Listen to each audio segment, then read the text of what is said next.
good afternoon. අපි class එක පටන් ගමු. මම හිතන්නේ රෙකෝඩින් එක දැම්මනේ. මම හිතන්නේ මම ගිය සතියේ ක්ලාස් එක පහුගිය සෙන්සුරාදා ක්ලාස් එක වෙනුවට මම රෙකෝඩින් එකක් කරා. ඒක මම හිතන්නේ ඔයගලන්ට ලැබෙන්නේ නැති. ඔයගොල්ලෝ ඒක මේ අහන්නේ නැති. එදා මම කතා කරා ඔයගලන්ට මේ පරණ කරපත් සම්බන්ධ කීපයකට එක්කම කතා කළා. මම ඉතුරු කරා කතා නොකර තව පාඩමක් විශේෂ පාඩමක් global financial crisis ඒ කියන්නේ ගෝලීය මූල්‍ය අර්බුදය කියන පාඩම. ඒකට පෙර මූල්‍ය ස්ථාවරභාවය මූල්‍ය ස්ථායීතාවය කියන පාඩමක් තියෙන එක කතා කරන්න ඕන. දැන් මේවා ඔයගලන්ට ලැබිලා ඇති. මේ සටහන් ලැබිලා ඇති. දැන් අපි ඉස්සෙල්ලාම කතා කරන්න වෙන්නේ ඒ අනුව මම කලින් කතා කරපු ඒවායින් පස්සේ මෙන්න මේක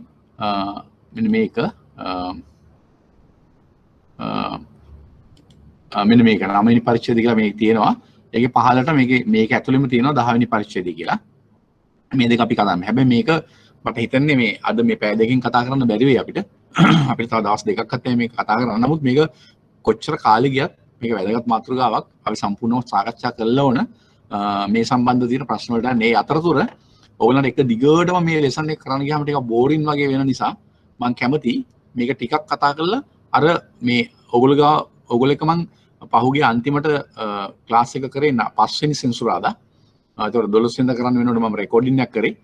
5 වෙනි සෙන්සුරාදා ප්‍රශ්න පත්‍ර දෙකක් සාකච්ඡා කරා. ඔයගලන්ට මතක ඇති. මෙන්න මේ ප්‍රශ්න පත්‍ර දෙකක් මම ලේස්ති කරගන්න කිව්වා ඔයගලන්ට. 2014 සැප්තැම්බර් 2015 මාර්තු. ඒකින් 2015 මාර්තු එකේ මම ටිකක් දුරට කතා කරන්න ගියා. ඒකෙත් අතරට මේ පාඩම යන අතරේ මම කැමති මේ පාඩම යන අතරේ මම කැමති මේ ප්‍රශ්නත් කීපයක් කතා කරන්න. මොකද එක දිගටම මේ පාඩම කරාම ටිකක් මේක ටිකක් බෝරින් වගේ වෙන්න පුළුවන්. නමුත් ඒනට මේක වැදගත් පාඩමක්. ඒ නිසා ඔයගොල්ලෝ මේක සාවධානව මම හිතන්නේ මේකට සම්බන්ධ වෙන්න කියලා මම ඉල්ලීමක් කරනවා. මම හිතන්නේ ඔයගොල්ලෝ මම කියන එක ඇහෙනවා ඇති. ක්ලියර්ද මම කියපුවා?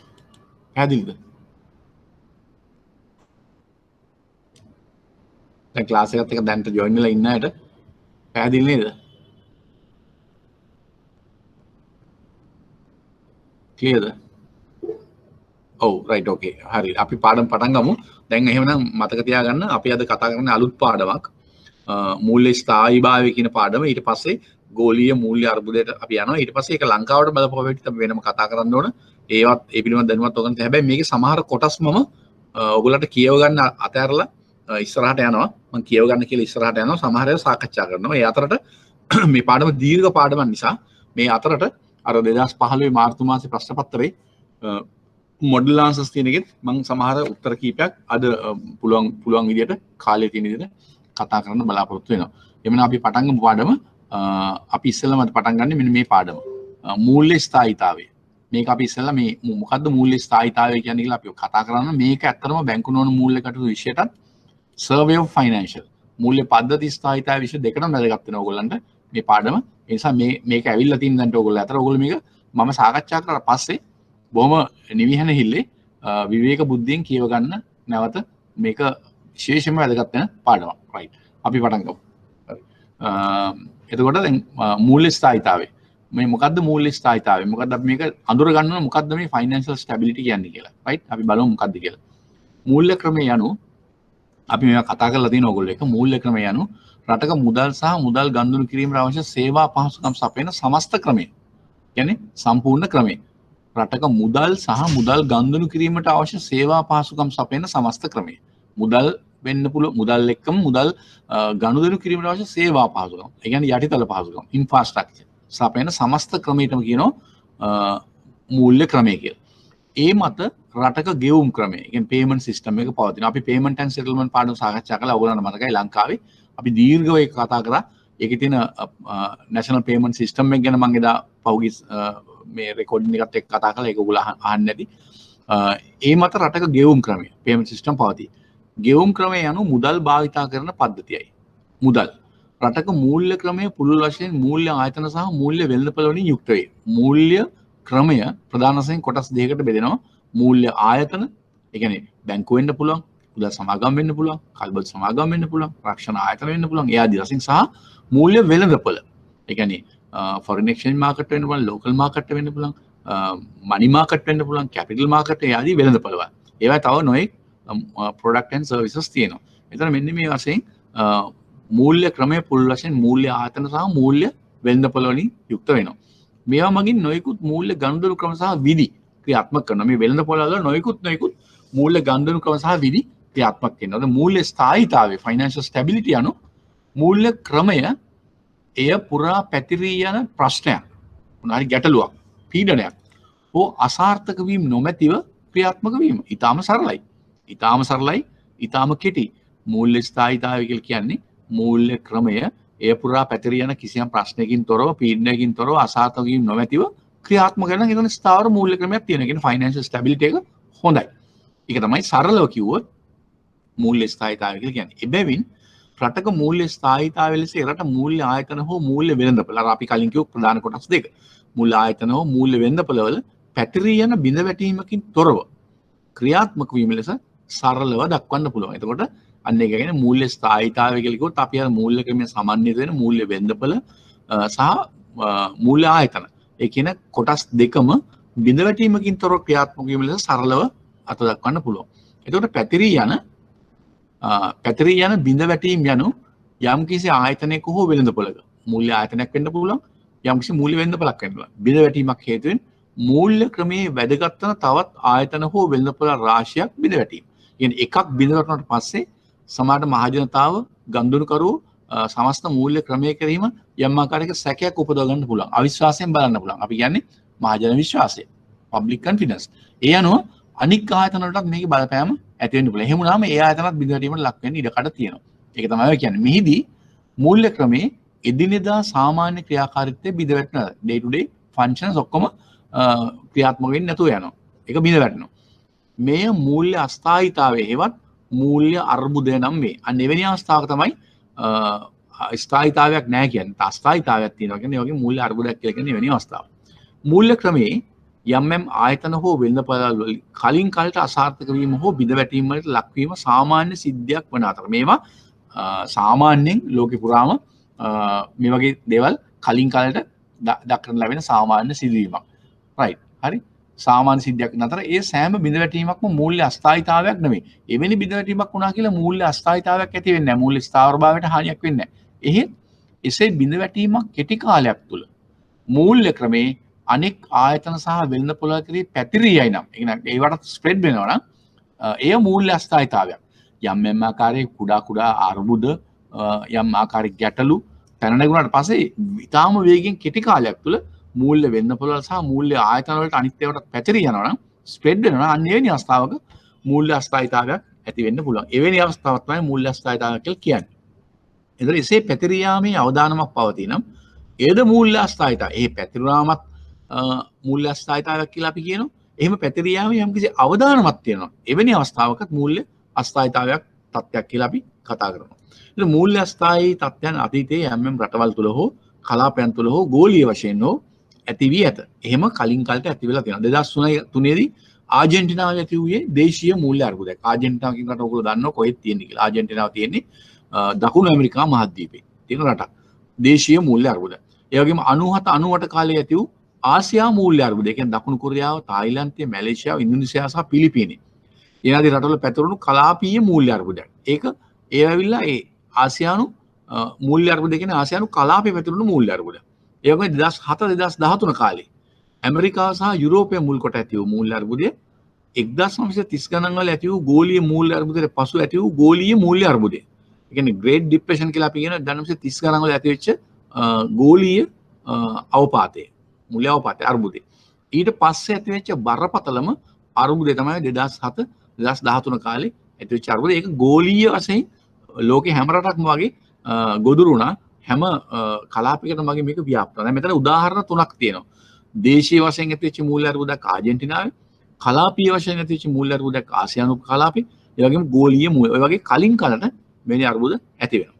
එතකොට රටක මහජනතාවට බියකින් හෝ සැකයකින් තොරව තම මූල්‍ය ගනුදෙනු කළ හැකි වනුයේ එරට මූල්‍ය ස්ථායීතාවයේ පවතින බැවිනි.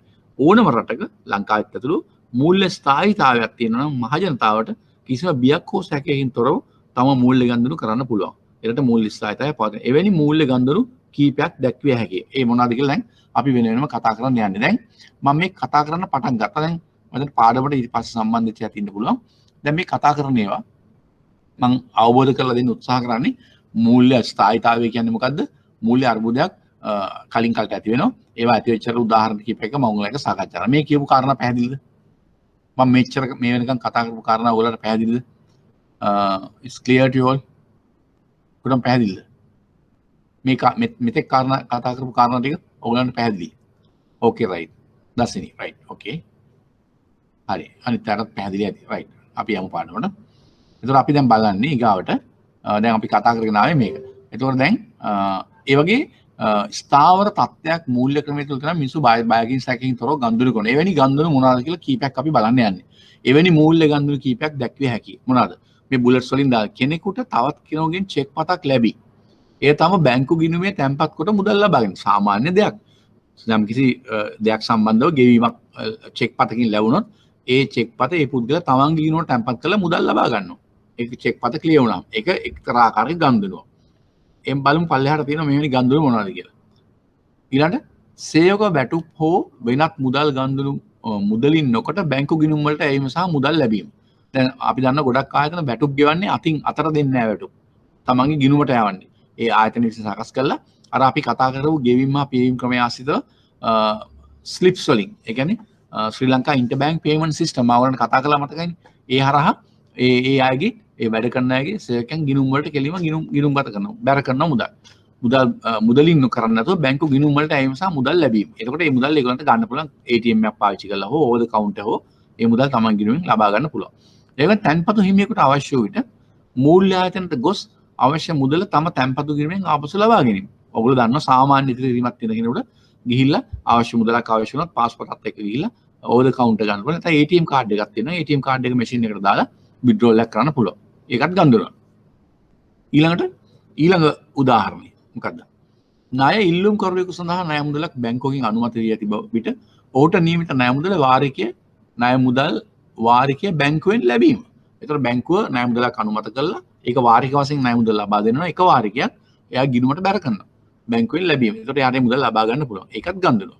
එතන විදේශ රටක සේවය කරන කෙනෙකු තම විදේශ මුදලින් ලද ආදායම විදේශීය හා දේශීය බැංකු හරහා ශ්‍රී ලංකාවේ සිටින පවුලේ සමාජිකයන්ට ශ්‍රී ලංකා මුදලින් ගෙවීම. ඔයගොල්ලෝ දන්නවා විදේශයන්හි වැඩ කරන අය.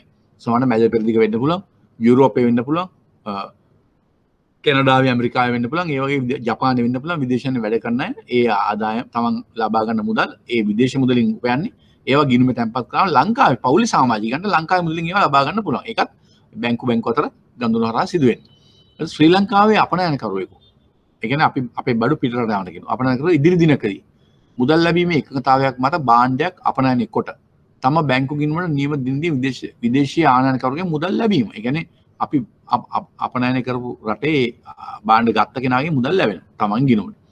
ඒ වගේ ව්‍යාපාරික ආයතනයක කොටස් හිමියෙකු වෙළඳ පොලේ තම කොටස් විකුණලා ලාභයක් ලැබීම. අපි දන්නවා ෂෙයා මාකට් එක ගැන අපි කතා කරා. ඒකේ ගනුදෙනුකරුවෝ ඒ කොටස් හිමියෙක් වෙළඳ පොලේ තය කොටස් විකුණනවා. ගත්ත මිලට වැඩියෙන් ආවම විකුණන එක ලාභයක් ගන්නවා. ඒක ගනුදෙනුවක්.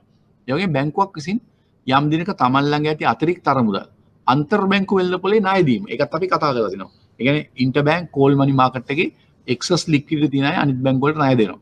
අපි කතා කරේ මුදල් තරව කරුවන් හරහා තමයි මේක සිද්ධ වෙන්නේ. අපි ඔයගොල්ලත් එක්ක සාකච්ඡා කරලා තියෙන මේ ඔක්කොම. එතකොට එවැනි අවස්ථාවක තමන් ළඟ එක්තරා බැංකුවක මුදල් අතිරික්තයක් තියෙනවා නම් ඒ මුදල් අනික් වෙනත් බැංකුවකට මුදල් වෙන්න පොලේ ණයට දෙන්න පුළුවන්. වෙනත් බැංකුවක් වෙන්න පුළුවන්, වෙනත් ආයතනයක් වෙන්න පුළුවන්. ඒ තැන්පතු හිමියෙකු සංක්‍රීය ටෙලයන්ට්‍රක් වෙත ගොස් තම බැංකු ගිණුමේ මුදල් ලබාගෙන. මේ ඔයගොල්ලෝ දන්නවා. මේක සාමාන්‍ය බැංකර්ස්ලා විශේෂයෙන් දන්නවා. මේවා තමයි සාමාන්‍යයෙන් ගනුදෙනු.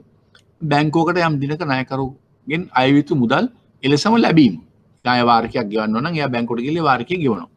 මූල්‍ය ආයතනයක් අලාභ ලැබුවද මූල්‍ය ආයතනයක් ඒ කියන්නේ බැංකුවක් වෙන්න පුළුවන්, මුදල් සමාගමක්, කල්පත සමාගම විසින් මූල්‍ය ආයතනයක් අලාභ ලැබුවද ඒ කියන්නේ ඒක ලාභ ලබන්නේ නැහැ. ප්‍රාග්ධනයේ අවශ්‍ය වූ විට කොටස් වෙළඳ පොලේ කොටස් නිකුත් කොට අරමුදල් ලබා ගැනීම. ඒකත් එක්තරා ආකාරයක ගනුදෙනු කරන විදියක්. ඔන්න වෙනි ගනුදෙනු තමයි සිදු වෙන්නේ. මෙවැනි ගනුදෙනු විශ්වාසවන්තව මහජනතාවට කරන්න පුළුවන්. ඒ අයට කරන්න පුළුවන් ස්ථාවර ශක්තිමත් මූල්‍ය ක්‍රමයක් තිබුණොත්. දැන් මම හිතන්නේ මේ කතන්දරේ ඔයගලන්ට පැහැදිලි ඇති. පැහැදිලි නේද හැමෝටම? මේ අපි කතා කරන් යන දේ පැහැදිලි නේද? right? ඔයගලන්ට ක්ලියර් නේ? මම හිතන්නේ දැන් ඉන්න කට්ටියට පැහැදිලි මේ පාඩමත් එක්ක ඉන්න අයට පැහැදිලි වෙන්න ඕන අපි මොනවද කතා කරන් යන්නේ කියලා. right. හරි. අපි පාඩමට යමු. ඊළඟට දැන් ඔය විදිහට අපි උදාහරණ කිහිපයක් කිව්වා. ඊට පස්සේ බලමු මෙසේ විවිධාකාර මූල්‍ය ගන්ධනු මහජනතාවට සහ මූල්‍ය ආයතන වලට එදිනෙදා කළ හැකි වනුයේ රටේ මූල්‍ය ස්ථායීතාවය පවතින බැවිනි. මම කිව්වා අපි කලින් කතා කරා. රටේ මූල්‍ය අස්ථායීතාවයක් හෝ අර්බුදයක් පවතින විට මූල්‍ය ආයතන සහ මූල්‍ය වෙළඳපොළ කඩා වැටීම හෝ එසේ වීමේ බියක් පැවතීම නිසා මූල්‍ය ගන්ධන වලට මහත් බාධා ඇති වෙනවා. එහෙම අන්සර්ටන්සි එකක්, අවිනිශ්චිතතාවයක්. එහෙම නැත්නම් ලොකු නිකන් පැනික් එකක් ඇති වුණොත් එතකොට ගන්ධන වලට බාධා වෙනවා. සමහරු ගන්ධන කරන්න බය වෙනවා. සමහරු බැංකු වලට ගෙවන් තියෙන මුදල් ගෙවීම පස්සට දාන්න පුළුවන්. ඒක සමහරු බැංකු වලින් මුදල් ඉල්ලා හිටින්න පුළුවන්. මොනවා හරි අර්බුදයක් ඇති වෙනවා කියලා දැනගත්තොත් එහෙම විශ්වාස කඩ වුණොත්. ඒ වෙන අවස්ථාවක ගන්ධන වලට බාධා ඇති වෙනවා. මහජනතාව තම තැන්පත් මුදල් ආපසු ඉල්ලා මූල්‍ය ආයතන ඉදිරියට පෝලිං ගැසීම. අන්න ඒක අවස්ථාව. මූල්‍ය ආයතන වල උග්‍ර අරමුදල් හිඟයක් ඇති. දැන් මේ කොහොමද මේක වෙන්නේ කියලා මේ පිළිවෙලින් කියන්නේ. එවැනි අවස්ථාවක් ආවොත් අර්බුදකාරී වාතාවරණයක් වුණත් ජනතාව ඉක්මනටම කරන්නේ මොකද්ද? තමන් තැන්පත් කරු මුදල් ආපසු ඉල්ලලා මූල්‍ය ආයතන ඉදිරියට පෝලිං වලට එකතු වෙනවා. ඕවර් ද කවුන්ටර්. කියලා මගේ සල්ලි දෙන්න, මගේ තැන්පත් මුදල් දෙන්න ඉල්ලනවා. මේ මූල්‍ය ආයතන වලට තර එකපාරට අර මුදල් හිඟයක් ඇති වෙනවා. මොකද කවුන්ටර් එකේ එදිනෙදා ගන්දුණු කරන මුදල් ප්‍රමාණවත් නැති වෙන්න පුළුවන්. එවැනි මුදල් ආපසු ඉල්ලීමක් ඇතිවට ගෙවන්න. අර මුදල් හිඟයක් ඇති වෙනවා. මූල්‍ය ආයතන විශාල හෝ කුඩා වෙන්න පුළුවන්. අර මුදල් ප්‍රශ්න හෝ අධික අලාභ හේතුවෙන් වැසී යාම. එවැනි අවස්ථාවක අලාභ වෙලා වැසී යන්න පුළුවන්. ව්‍යාපාරිකයන්ට තම ව්‍යාපාර කටයුතු ගෙන යාමට ණය අරමුදල් නොලැබීම. ඒ කියන්නේ එවැනි අවස්ථාවක අර්බුදයක් ආවම ව්‍යාපාරික කටයුතු කරන අයට යම් කර්මාන්ත නිෂ්පාදන කරන අයට අරමුදල් ගලා යාම හානි හිටින්න පුළුවන්.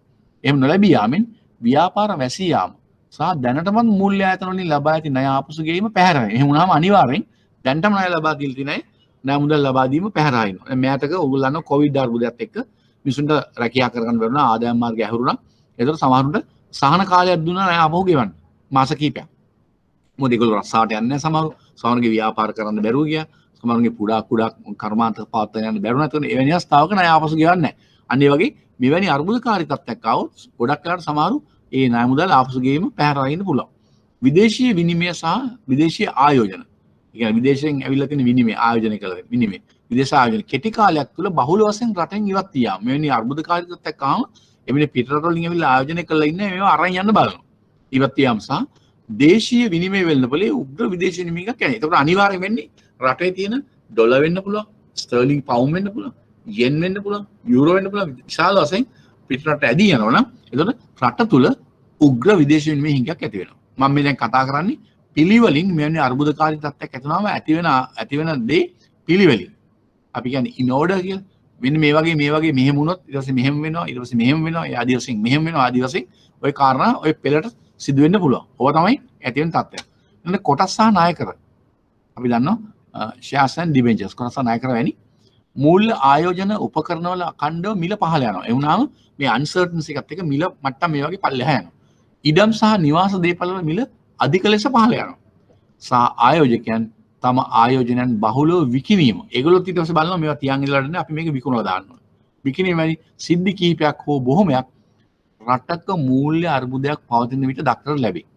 ඔන්න දැන් මූල්‍ය අර්බුදයක් පවතින විට දක්නට ලැබෙන ලක්ෂණ ටිකක් තමයි වැලට කිව්වේ අපි. දැන් ඔයගොල්ලන්ගෙන් කොහෙද තන ප්‍රශ්නයක් ඇහුවොත් මූල්‍ය අර්බුදකාරී අවස්ථාවක් ඔබට විග්‍රහ කරන්න පුළුවන් කොහොමද? දක්නට ලැබෙන ලක්ෂණ මොනවද? වෙන සිදුවීම් මොනවද කියලා නොවි ඇහුවොත් ලකුණු 5කට වගේ ඔන්න ඒ කාරණා ටික ඔයගොල්ලන්ට සාකච්ඡා කරන්න පුළුවන්. මෙවැනි අවස්ථාවක අධික ලෙස මිනිස්සු මුදල් ඉල්ලා හිටනවා බැංකුවල පෝලිං වලට ඇවිල්ලා මූල්‍ය ආයතන උග්‍ර මේ ද්‍රවශීලතා හිඟයක් ඇති වෙනවා. සමහර පාඩුවල ආයතන වැසිලා යන්න පුළුවන් වෙනවා. ඒ වගේම මිනිස්සු ණය මුදල් නොගෙව පැහැර හරින්න පුළුවන්. ව්‍යාපාරිකයන් නම් ලැබී යාමෙන් ඒ ආයතන ක්‍රියාකාරීත්වය ඇන හිටින්න පුළුවන්. ඒ වගේ බැලට කියන්න පුළුවන් ওই කාරණා රාශියම. ඕවා තමයි සාමාන්‍යයෙන් වෙන සිදුවීම්. ඒ නිසා ඕවා හොඳට අවබෝධයෙන් ඔයගොල්ලෝ තේරුම් ගන්න අවශ්‍යයි. දැන් ඒක තේරුණාද? මෙතෙක් කතා කරපු ටික තේරුණාද? මට කියන්න. ඒක ක්ලියර්. මේ වෙනකන් කතා කරපු ටික ක්ලියර්ද ඔයගලන්ට? ක්ලියර්. දැන් මේ ක්ලාස් එකට ඔන්ලයින් ඉන්න අය කියන්නේ යා ක්ලියර්. ඕකේ. Samir right okay. Right. ඕක තමයි අපි ඕකේ රයිට්. දැන් අපි බලමු ඊළඟට ආයන්න කියලා මූල්‍ය අර්බුදයන් කියලා තියෙනවා. අපි දැන් කතා කරේ මොකද්ද? දැන් මේ අයන්නෙන් කතා කරේ මේ තියෙන මූල්‍ය ස්ථායීතාවයේ හැඳින්වීම නේ. ඒක අපි කතා කරලා ගන්ධණු කියන්නේ මොනවද කියලා අපි කතා කරා. දැන් ඊළඟට අපි කතා කරනවා තව උපමාතෘකාවක්.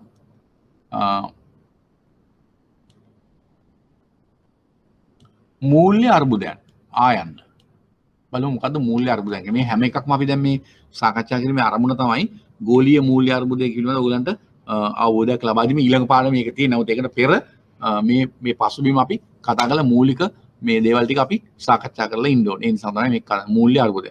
අතීතයේදී ලෝකයේ ඇති වෙති මූල්‍ය අර්බුදයන් ෆයිනෑන්ෂල් ක්‍රයිසිස් සැලකීමේදී එය හටගන්න ආකාරය අනුව කොටස් 4කට වර්ග කරන්න පුළුවන්.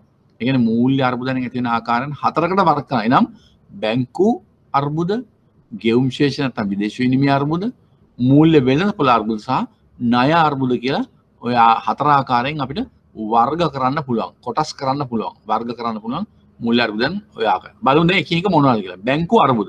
කියන්නේ බැංකින් ක්‍රයිසිස්. මොකද්ද බැංකින් ක්‍රයිසිස් එක කියන්නේ ඉන් ජෙනරලි අපි බලමු. මේක පැහැදිලි කරන්න හොඳට. බැංකු අර්බුදයක් කියලා කියන්නේ බැංකු අර්බුදයක් කියනු මූල්‍ය ආයතන රාශියක් කෙටි කාලයක් තුළ වැසී යාමේ තත්ත්වයයි. අර්බුදයක් කියන්නේ ඒකයි. මූල්‍ය ආයතන රාශියක්. ඒ කියන්නේ බැංකු වෙන්න පුළුවන්, මුදල් සමාගම් වෙන්න පුළුවන්, කල්බත් සමාගම් වෙන්න පුළුවන්, වෙනත් මූල්‍ය ආයතන වෙන්න පුළුවන්. එහෙම රාශියක්ම කෙටි කාලයක් තුළ වැසී යාමේ තත්ත්වය. ඒක තමයි අර්බුදය.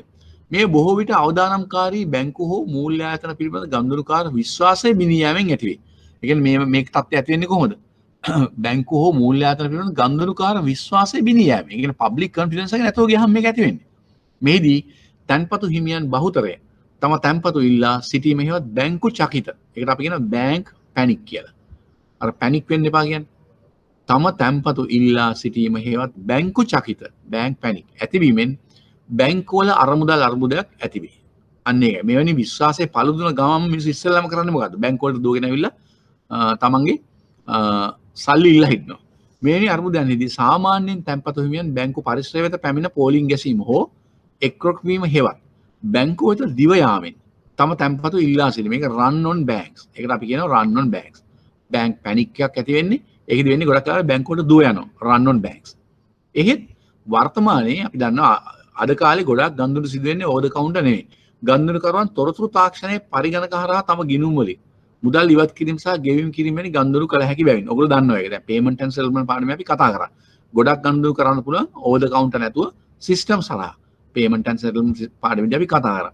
ඒතර එවැනි තත්ත්වයක් යටතේ ගනුදෙනුකරුවෝ ගොඩක් වෙලාවට මේ සිස්ටම් පාවිච්චි කරලා තාක්ෂණය පාවිච්චි කරලා ගිණුම් වලින් වෙන ගිණුම් වලට නැත්නම් එළියට මුදල් ගන්න, වෙනත් ආයතනට මුදල් ගන්න, වෙනත් කෙනෙක් ගිණුම් වලට මුදල් මාරු කරන්න, ඒ වගේ ඒවා කරන්න පෙළඹෙන්න පුළුවන්. වැනි ගනුදෙනු කළ හැකි බැවින් බැංකු අර්බුදයකදී බැංකු පරිශ්‍රය වෙත නොපැමිණ තම නිවසේ සිට අන්තර්ජාලය හරහා අපි කිව්වා ඉන්ටර්නෙට් බැංකින් හරහා බැංකු ගිණුම් වලින් තම මුදල් සුරක්ෂිතයි සැලකෙන වෙනත් බැංකුවල ගිණුම් වලට මාරු කිරීමට උත්සාහ කරනු ඇත. මෙය බැංකුවේද විද්‍යුත් දිව යාම. අරක කියන්නේ ෆිසිකල් යන්නේ run on banks. මේ විද්‍යුත් දිව යාමට කියනවා ඉලෙක්ට්‍රොනික run on banks කියලා. ඒවා මතක තියාගන්නේ වචන සමහරට කෙටි ප්‍රශ්න වලට ලකුණු දෙකේ වගේ වට මේවෙන් අහන්න පුළුවන් ඕගොල්ලන්ට ඉඩකඩ තියෙනවා. සම වචන මතක තියාගන්න. මේ බැංකුවේද විද්‍යුත් දිව යාම නැත්නම් ඉලෙක්ට්‍රොනික run on banks නම් වෙයි. right? බොහෝ තැන්පත්කරුවන් මෙසේ කිරීමට එකවර උත්සාහ කරනවා. දැන් මෙහෙම හැමෝම එකවර උත්සාහ කරනවානේ.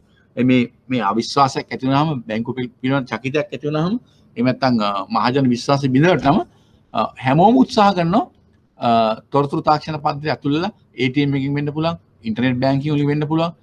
එහෙම ගිහිල්ලා මේකෙන් මුදල් ගන්න හෝ වෙන ගිණුමකට මාරු කරනවා. මෙහෙම වුණාම තොරතුරු තාක්ෂණ ජාලය අවුල් වී කඩා වැටෙනවා. අනිවාර්යෙන් සිස්ටම් එක බිසි වෙනවා. ඒ වගේම සිස්ටම් එක ලෝඩ් එක වෙනවමත් ඒ වගේ අවුල් වෙන්න පුළුවන්. ඊට පස්ව තැන්පත්කරුවන් බැංකු පරිශ්‍රය වෙත දිව යනවා. ඒ කියන්නේ physical run on banks.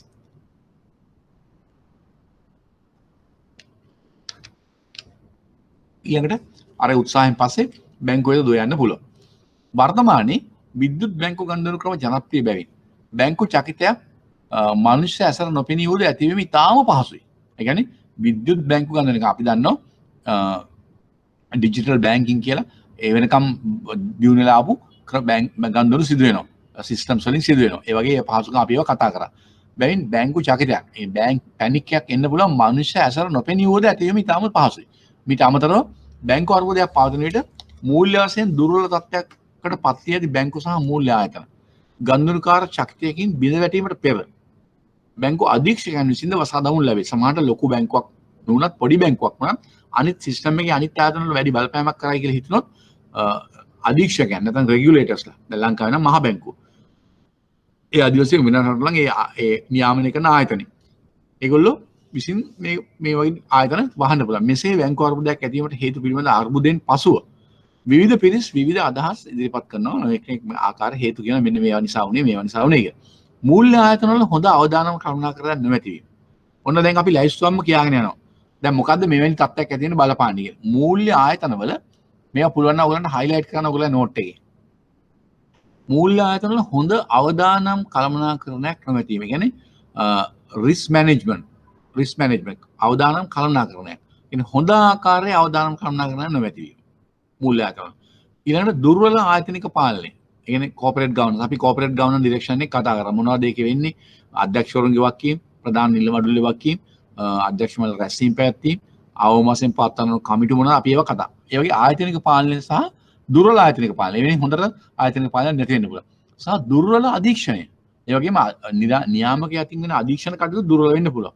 වැනි පුළුල් අංශ යටතේ මේ හේතු සාකච්ඡා කරනවා. ඒ කියන්නේ අර්බුදයක් ඇති වුණාට පස්සේ මේ අර්බුදේ කොහොමද ඇති වුනේ? මොන හේතු නිසාද ඇති වුනේ? මෙන්න මේ පැතිකඩ නිසාද මෙන්න මේ හේතු නිසාද මෙන්න මේ කාරණා නිසාද කියලා කතා කරනවා. ඒතර ඔයාට මුල් වෙන්න පුළුවන් කාරණා තමයි කියන්නේ. එක්කෝ රිස්ක් මැනේජ්මන්ට් වල තියෙන දුර්වලතාවයන්, නැත්නම් ආයතනික යහපාලනයේ තියෙන දුර්වලතාවයන්, නැත්නම් අධීක්ෂකයන්ගේ මොන හරි තියෙන දුර්වලතාවයන්. ඒ වගේ බලන්න. මෙම හේතු විමර්ශනය කිරීමේදී ඒවා ඕනෑම බැංකු අර්බුදයක් සඳහා අදාළ වෙනවා. ඒ කියන්නේ මෙහෙම බලනකොට ඕනෑම අර්බුදයකදී මොනවා හරි මෙවැනි කාරණා තමයි බලපාන්නේ.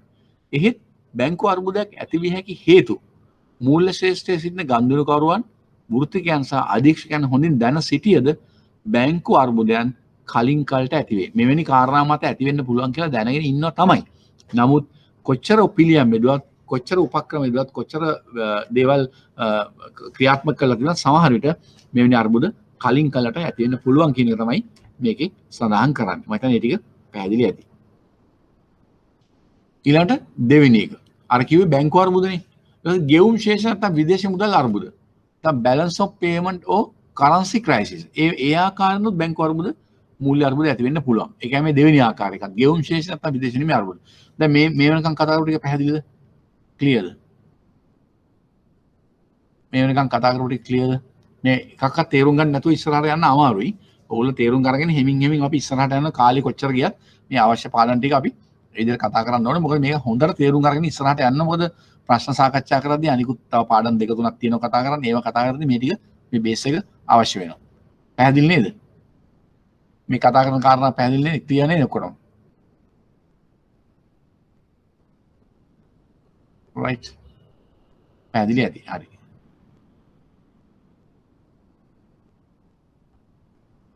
right. අපි බලමු ඊට පස්සේ ගෙවුම් ශේෂ ගෙවුම් ශේෂට විදේශ මුදල් අර්බුද. ගෙවුම් ශේෂ අර්බුදයක් යනු කෙටි කාලයක් තුල අධික විදේශ විනිමය ප්‍රමාණයක් රටින් ඉවත් යාම. ගෙවුම් ශේෂ අර්බුදයක් කියන්නේ ඊටාම කෙටි කාලයක් තුල අධික විදේශ විනිමය ප්‍රමාණයක් රටින් ඉවත්. ලංකාවේ නම් ඩොලර් නැත්නම් ස්ටර්ලිං නැත්නම් යෙන් නැත්නම් යූරෝ ඒ ආදී වශයෙන් විදේශ විනිමය අපේ ගොඩක්ලා ඩොලර් වලින් තියෙන්නේ. ඒවා විශාල ප්‍රමාණයක් කෙටි කාලයක් තුල අධික විදේශ විනිමය ප්‍රමාණයක් රටින් ඉවත් යාම. එහෙම වුණාම එහෙම අර්බුදකාරී තත්ත්වයන් ඇති වෙන්න පුළුවන්. එහෙම සිද්ධ වෙනවා. මේ සාමාන්‍යයෙන් රට තුල කොටස් සහ ණයවල කරන ලද කෙටි කාලීන විදේශ ප්‍රාග්ධන ආයෝජන රටින් ඉවත් වීමෙන් සිදුවේ. මොකද ඔයගොල්ලන්ට මතක ඇති අපි කිව්වා සුරකුම්පත් රාජ්‍ය සුරකුම්පත් කතා කරද්දී ඒ වගේම සමහර අවස්ථාවල කොටස් වෙන්දපොළ වෙන්න පුළුවන්, නායකර වෙන්දපොළ වෙන්න පුළුවන්. විදේශිකයන්ටත් අපි ආයෝජනය කරන අවස්ථාව දීලා තියෙනවා. නමුත් යම් සීමාවන්ට යටත්ව. ඒතර එවැනි අවස්ථාවක එවැනි ආයෝජනය කරපු අය මොනවා අර්බුදකාරී තත්ත්වයක් පෙරනිමිති පහළ වෙනවා නම් ඒගොල්ලෝ ටක් ගාලා ඒගොල්ලන් කොටස් වෙන්න පුළුවන්, නායකර වෙන්න පුළුවන්. ඒගොල්ලෝ වෙනත් තැන්වල ආයෝජනය කරපුවා වෙන්න පුළුවන්. ඒවා විකුණලා ඒගොල්ලන් සල්ලි යුරෝපීය කලාපේ නම් යුරෝ වලින්, ජපානි පැත්තේ නම් යෙන් වලින්, අනික් වෙන රටවල නම් ඩොලර් වලින් ආදි වශයෙන් තමන්ගේ මුදල් ආපසු රටින් පිට කරගන්න ආපහු අරගෙන විශේෂයෙන් ඩොලර් වලින් ගෙනියන්න බලන්න. එතකොට එහෙම යනකොට වෙන්නේ අනිවාර්යෙන් කෙටි කාලයක් තුළ විදේශ විනිමය පාලන රටින් එළියට යනවා. ඒක තමයි කියන්නේ. මෙහිදී දේශීය වෙළඳපොලේ ලෝකල් මාකට් එකේ විදේශ විනිමය සඳහා කෙටි කාලයක් තුළ අධික ඉල්ලුමක් ඇති වෙනවා. ඇයි මොකද මේ මිනිස්සු ගෙනියනට අපි විදේශ විනිමය සපයන්න එපා. බැංකුව හරහානේ මේක ගෙනියන්නේ. එතකොට ඒගොල්ලන්ට අනිවාර්යෙන් ඒගොල්ලොන් ලංකාවේ මුදල් එළියට යන රුපියල් වලින් නෙවෙයි ගෙනන්නේ ඩොලර් වලින්. එතකොට ඩොලර් වල ලොකු ඉල්ලුමක් එනවා. ඉල්ලුමක් ඇති වෙන වෙයින් දේශීය මුදල ඉතා අධික අවප්‍රමාණයට ලක් වෙනවා. ලෝකල් කරන්සි ලංකාවේ නම් රුපියල ඩිප්‍රීෂিয়েට් වෙන්න පුළුවන්. අවප්‍රමාණයට ලක් වෙන්න පුළුවන්. මොකද විශාල ප්‍රමාණයක් විදේශීය මුදල් ඩොලර් රටින් පිට වෙනකොට විනිමය අනුපාතිකය අධික ලෙස ඉහළ යාම. මොකද එහෙම වුණාම ඒ ඩොලර් ඉල්ලුම වැඩි වෙනවා, සප්ලයි එක අඩුයි. ඒතර ඔයගොල්ලෝ දන්නවා සාමාන්‍ය ඉල්ලුම් සැපයීම න්‍යාය අනුව ඕනම දෙයකට ඉල්ලුම එසේම පවතිද්දී සාමාන්‍ය සැපයීම එසේම පවතිද්දී ඉල්ලුම වැඩි වුණොත් අනිවාර්යෙන් ඒකේ මිල ඉහළ යනවනේ. ඒ වගේ තමයි මෙතන මේ විදේශ මේ අපි කතා කරන මේ විනිමය අනුපාත. විනිමය අනුපාතය කියන්නේ ඩොලර් රුපියල් රේට් එක. ඒ කියන්නේ අපිට ඩොලර් එකක් වෙනුවෙන් ගෙවන රුපියල් ප්‍රමාණය. ඒතර මේක වැඩියෙන් එක ඩොලර් එකකට වැඩියෙන් ගෙවන්න වෙන්න පුළුවන් රුපියල්. අනිවාර්යයෙන් ඒකට කියන අපි ආව ප්‍රමාණය ඩිප්‍රීෂিয়েෂන් කියලා. එතකොට මේක මෙවැනි අවස්ථාවක මේ තත්ත්වයක් තියෙන්න පුළුවන්. මෙවැනි අවස්ථාවල විදේශ විනිමය වෙන්න පොලේ ඇති අධි ඉල්ලුම. ඒක ලොකු පීඩනයක් එනවනේ. ලොකු ඉල්ලුමක් එනවා රටින් පිට වෙන්න බෑ. අධි ඉල්ලුම අඩු කිරීම සඳහා මහ බැංකුව විසින් තම විදේශ විනිමය සංචිත. ඒ මහ බැංකුවේ තියෙන රිසර්ව් එක, ඩොලර් රිසර්ව් එක. සංචිත වෙළඳ පොළට නිකුත් කිරීම නිසා. එතකොට මේ ප්‍රෙෂර් එක කන්ට්‍රෝල් කරගන්න මාකට් එකේ ඉල්ලුම පාලනය කරගන්න යම් ප්‍රමාණයක් මහ බැංකුව ලංකාවෙ වෙන්න පුළුවන් මෙලට කරනවා. ඒ ඩොලර් රිසර්ව් එකකින් ප්‍රමාණයක් මාකට් එකට දානවා. දානවා කියන්නේ ඩොලර් මාකට් එකේ විකුණලා රුපියල් ආපහු මහ බැංකුව ගන්නවා. එම සංචිත දැඩි ලෙස අඩු වීමේ ප්‍රශ්නයකට මුහුණ දෙනවා. එවැනි අවස්ථාවක ඩොලර් රිසර්ව් එක ඩොලර් සංචිතය අඩු වෙන්න පුළුවන්. 94 95 දී මෙක්සිකෝවේ සහ 97 98 දී නැගෙනහිර ආසියානු කලාපයේ ඇති වූ මූල්‍ය අර්බුදය මූලික වශයෙන් මෙවැනි අර්බුදයක් ලෙස ආරම්භ විය. ඒ අර්බුදය පටන් ගත්තේ මෙන්න මේ විදිහට විදේශ විනිමය අර්බුදයකින්. ඊට පස්සේ අනික් ප්‍රශ්නේ එන්නේ. අර අපි කලින් කතා කරුවා වැලට එනවා. අපි ඉස්සරහට කතා කරගෙන යන අනිත් ඒවා කතා කරාම ඔයගොල්ලන්ට මේක තේරෙනවා. ඊළඟ තුන්වෙනි අවස්ථාව. මූල්‍ය වෙළඳපොළ අර්බුද. දැන් අපි කතා කරා බැංකු අර්බුද, විදේශ විනිමය අර්බුද, ඊළඟ තුන්වෙනි එක මූල්‍ය වෙළඳපොළ අර්බුද. Financial market crisis. මෙවැනි ආකාරයට මූල්‍ය අර්බුදයක් ඇති වෙන්න පුළුවන්. බලමු කොහොමද වෙන්නේ කියලා. ඒක වෙන්නේ මූල්‍ය සුරකුම් වෙළඳපොළවල් කීපයක්. ඒ කියන්නේ මූල්‍ය වෙළඳපොළේ සුරකුම් වෙළඳපොළ කීපයක් ක්ෂණිකව පහළ වැටීම. මූල්‍ය වෙළඳපොළ අර්බුදයයි. එනම් එම වෙළඳපොළවල ආයෝජන මිල සහ ඉල්ලුම හෝ ද්‍රව්‍යශීලතාවය උග්‍ර ලෙස පහළ යාම.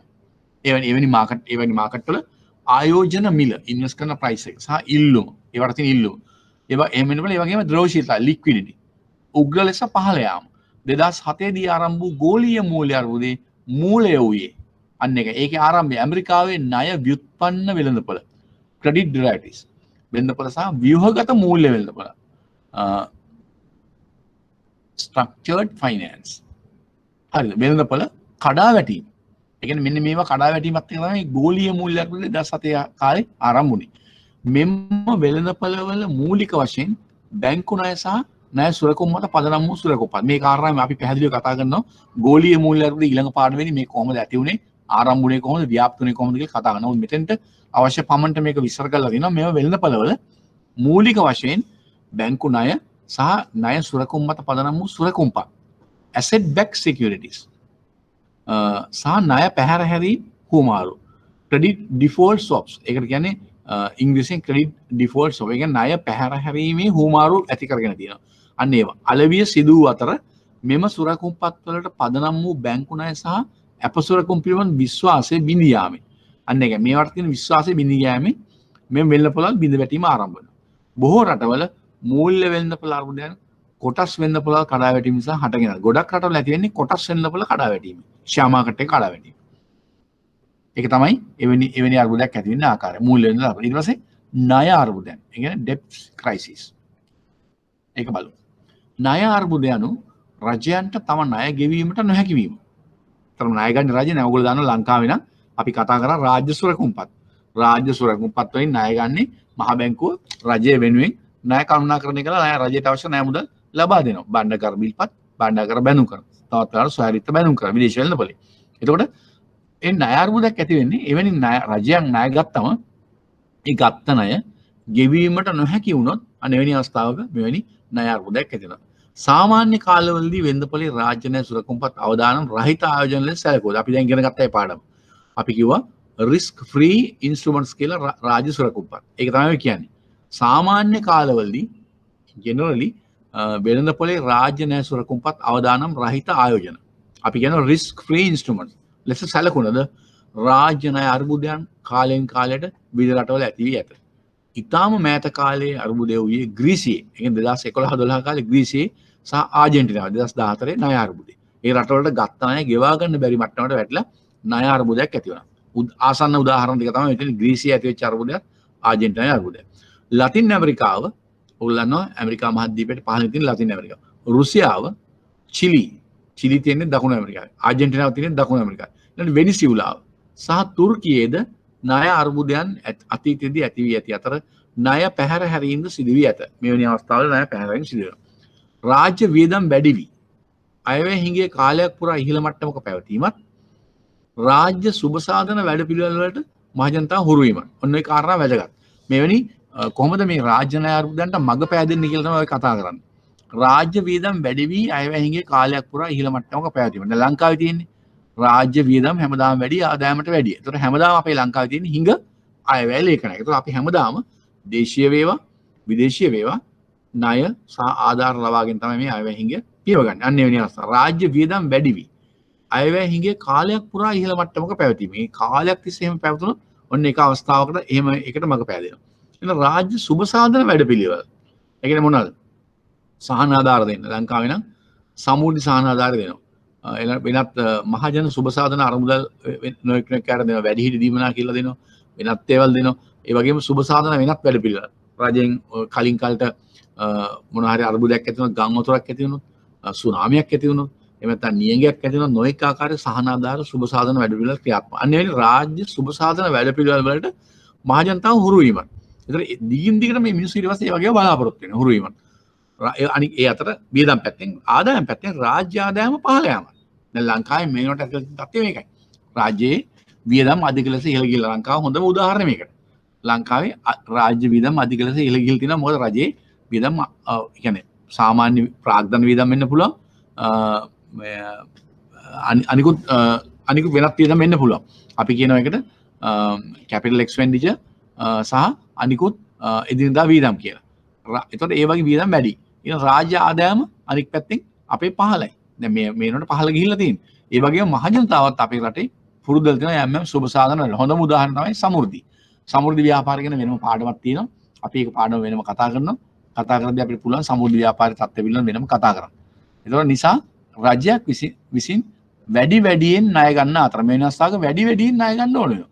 අතර ගත් ණය එදිනදා ගෙවීමට ණය ගන්න අවස්ථාවන් ඇති වෙයි. ඒ කියන්නේ කලින් ගත්ත ණය ආපහු ගෙවන්නත් ණය ගන්නවා. ලංකාවේ මේක කරා පහුගිය කාලේ. ඊට කලින් ගත්ත ණය ගෙවන්න නැවත ණය ගත්තා. හොඳම උදාහරණ තමයි මේකට ගන්න තියෙන ලංකාව. ඇති වෙයි. පුද්ගලයෙකුට හෝ සමාගමකට මෙන් රජයකටද රාජ්‍ය ණය ඉතා ඉහළ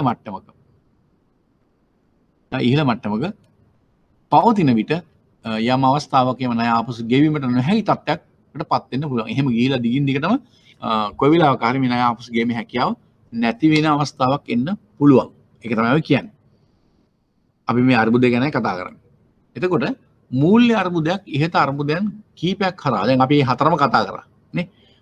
බැංකු අර්බුද, විදේශ නිවි අර්බුද, ණය අර්බුද සහ මේ අපි අන්තිමට කතා කරේ ණය අර්බුදය. ඒ ආදි වශයෙන් කොහොමද මේ අර්බුදයන් නැති වෙන්නේ කියලා අපි කතා කරා. මූල්‍ය අර්බුදයක් අපි මේ කතා කරන්නේ අපි පොදුවේ මාතෘකාව මූල්‍ය අර්බුදය. මූල්‍ය අර්බුදයන් ඔය කියන ආකාර හතරෙන් ඇති වෙන්න පුළුවන්. හතරෙන් එකකින් හෝ කීපෙන් ඇති වෙන්න පුළුවන්. ඒතර මූල්‍ය අර්බුදයක් ඉහත අර්බුදයන් කීපයක් කරා රටක ව්‍යාප්ත වෙන්න පුළුවන්. අර කලින් කියපු කාරණා එකක් නිසා නෙවෙයි කීපයක් නිසා වෙන්න පුළුවන් එකක් නිසා වෙන්න පුළුවන්. ඊට හේතුව මූල්‍ය ආයතන. ඒ කියන්නේ මූල්‍ය ආයතන බැංකු ආදී වශයෙන් තියෙන ආයතන. විදේශ විනිමය.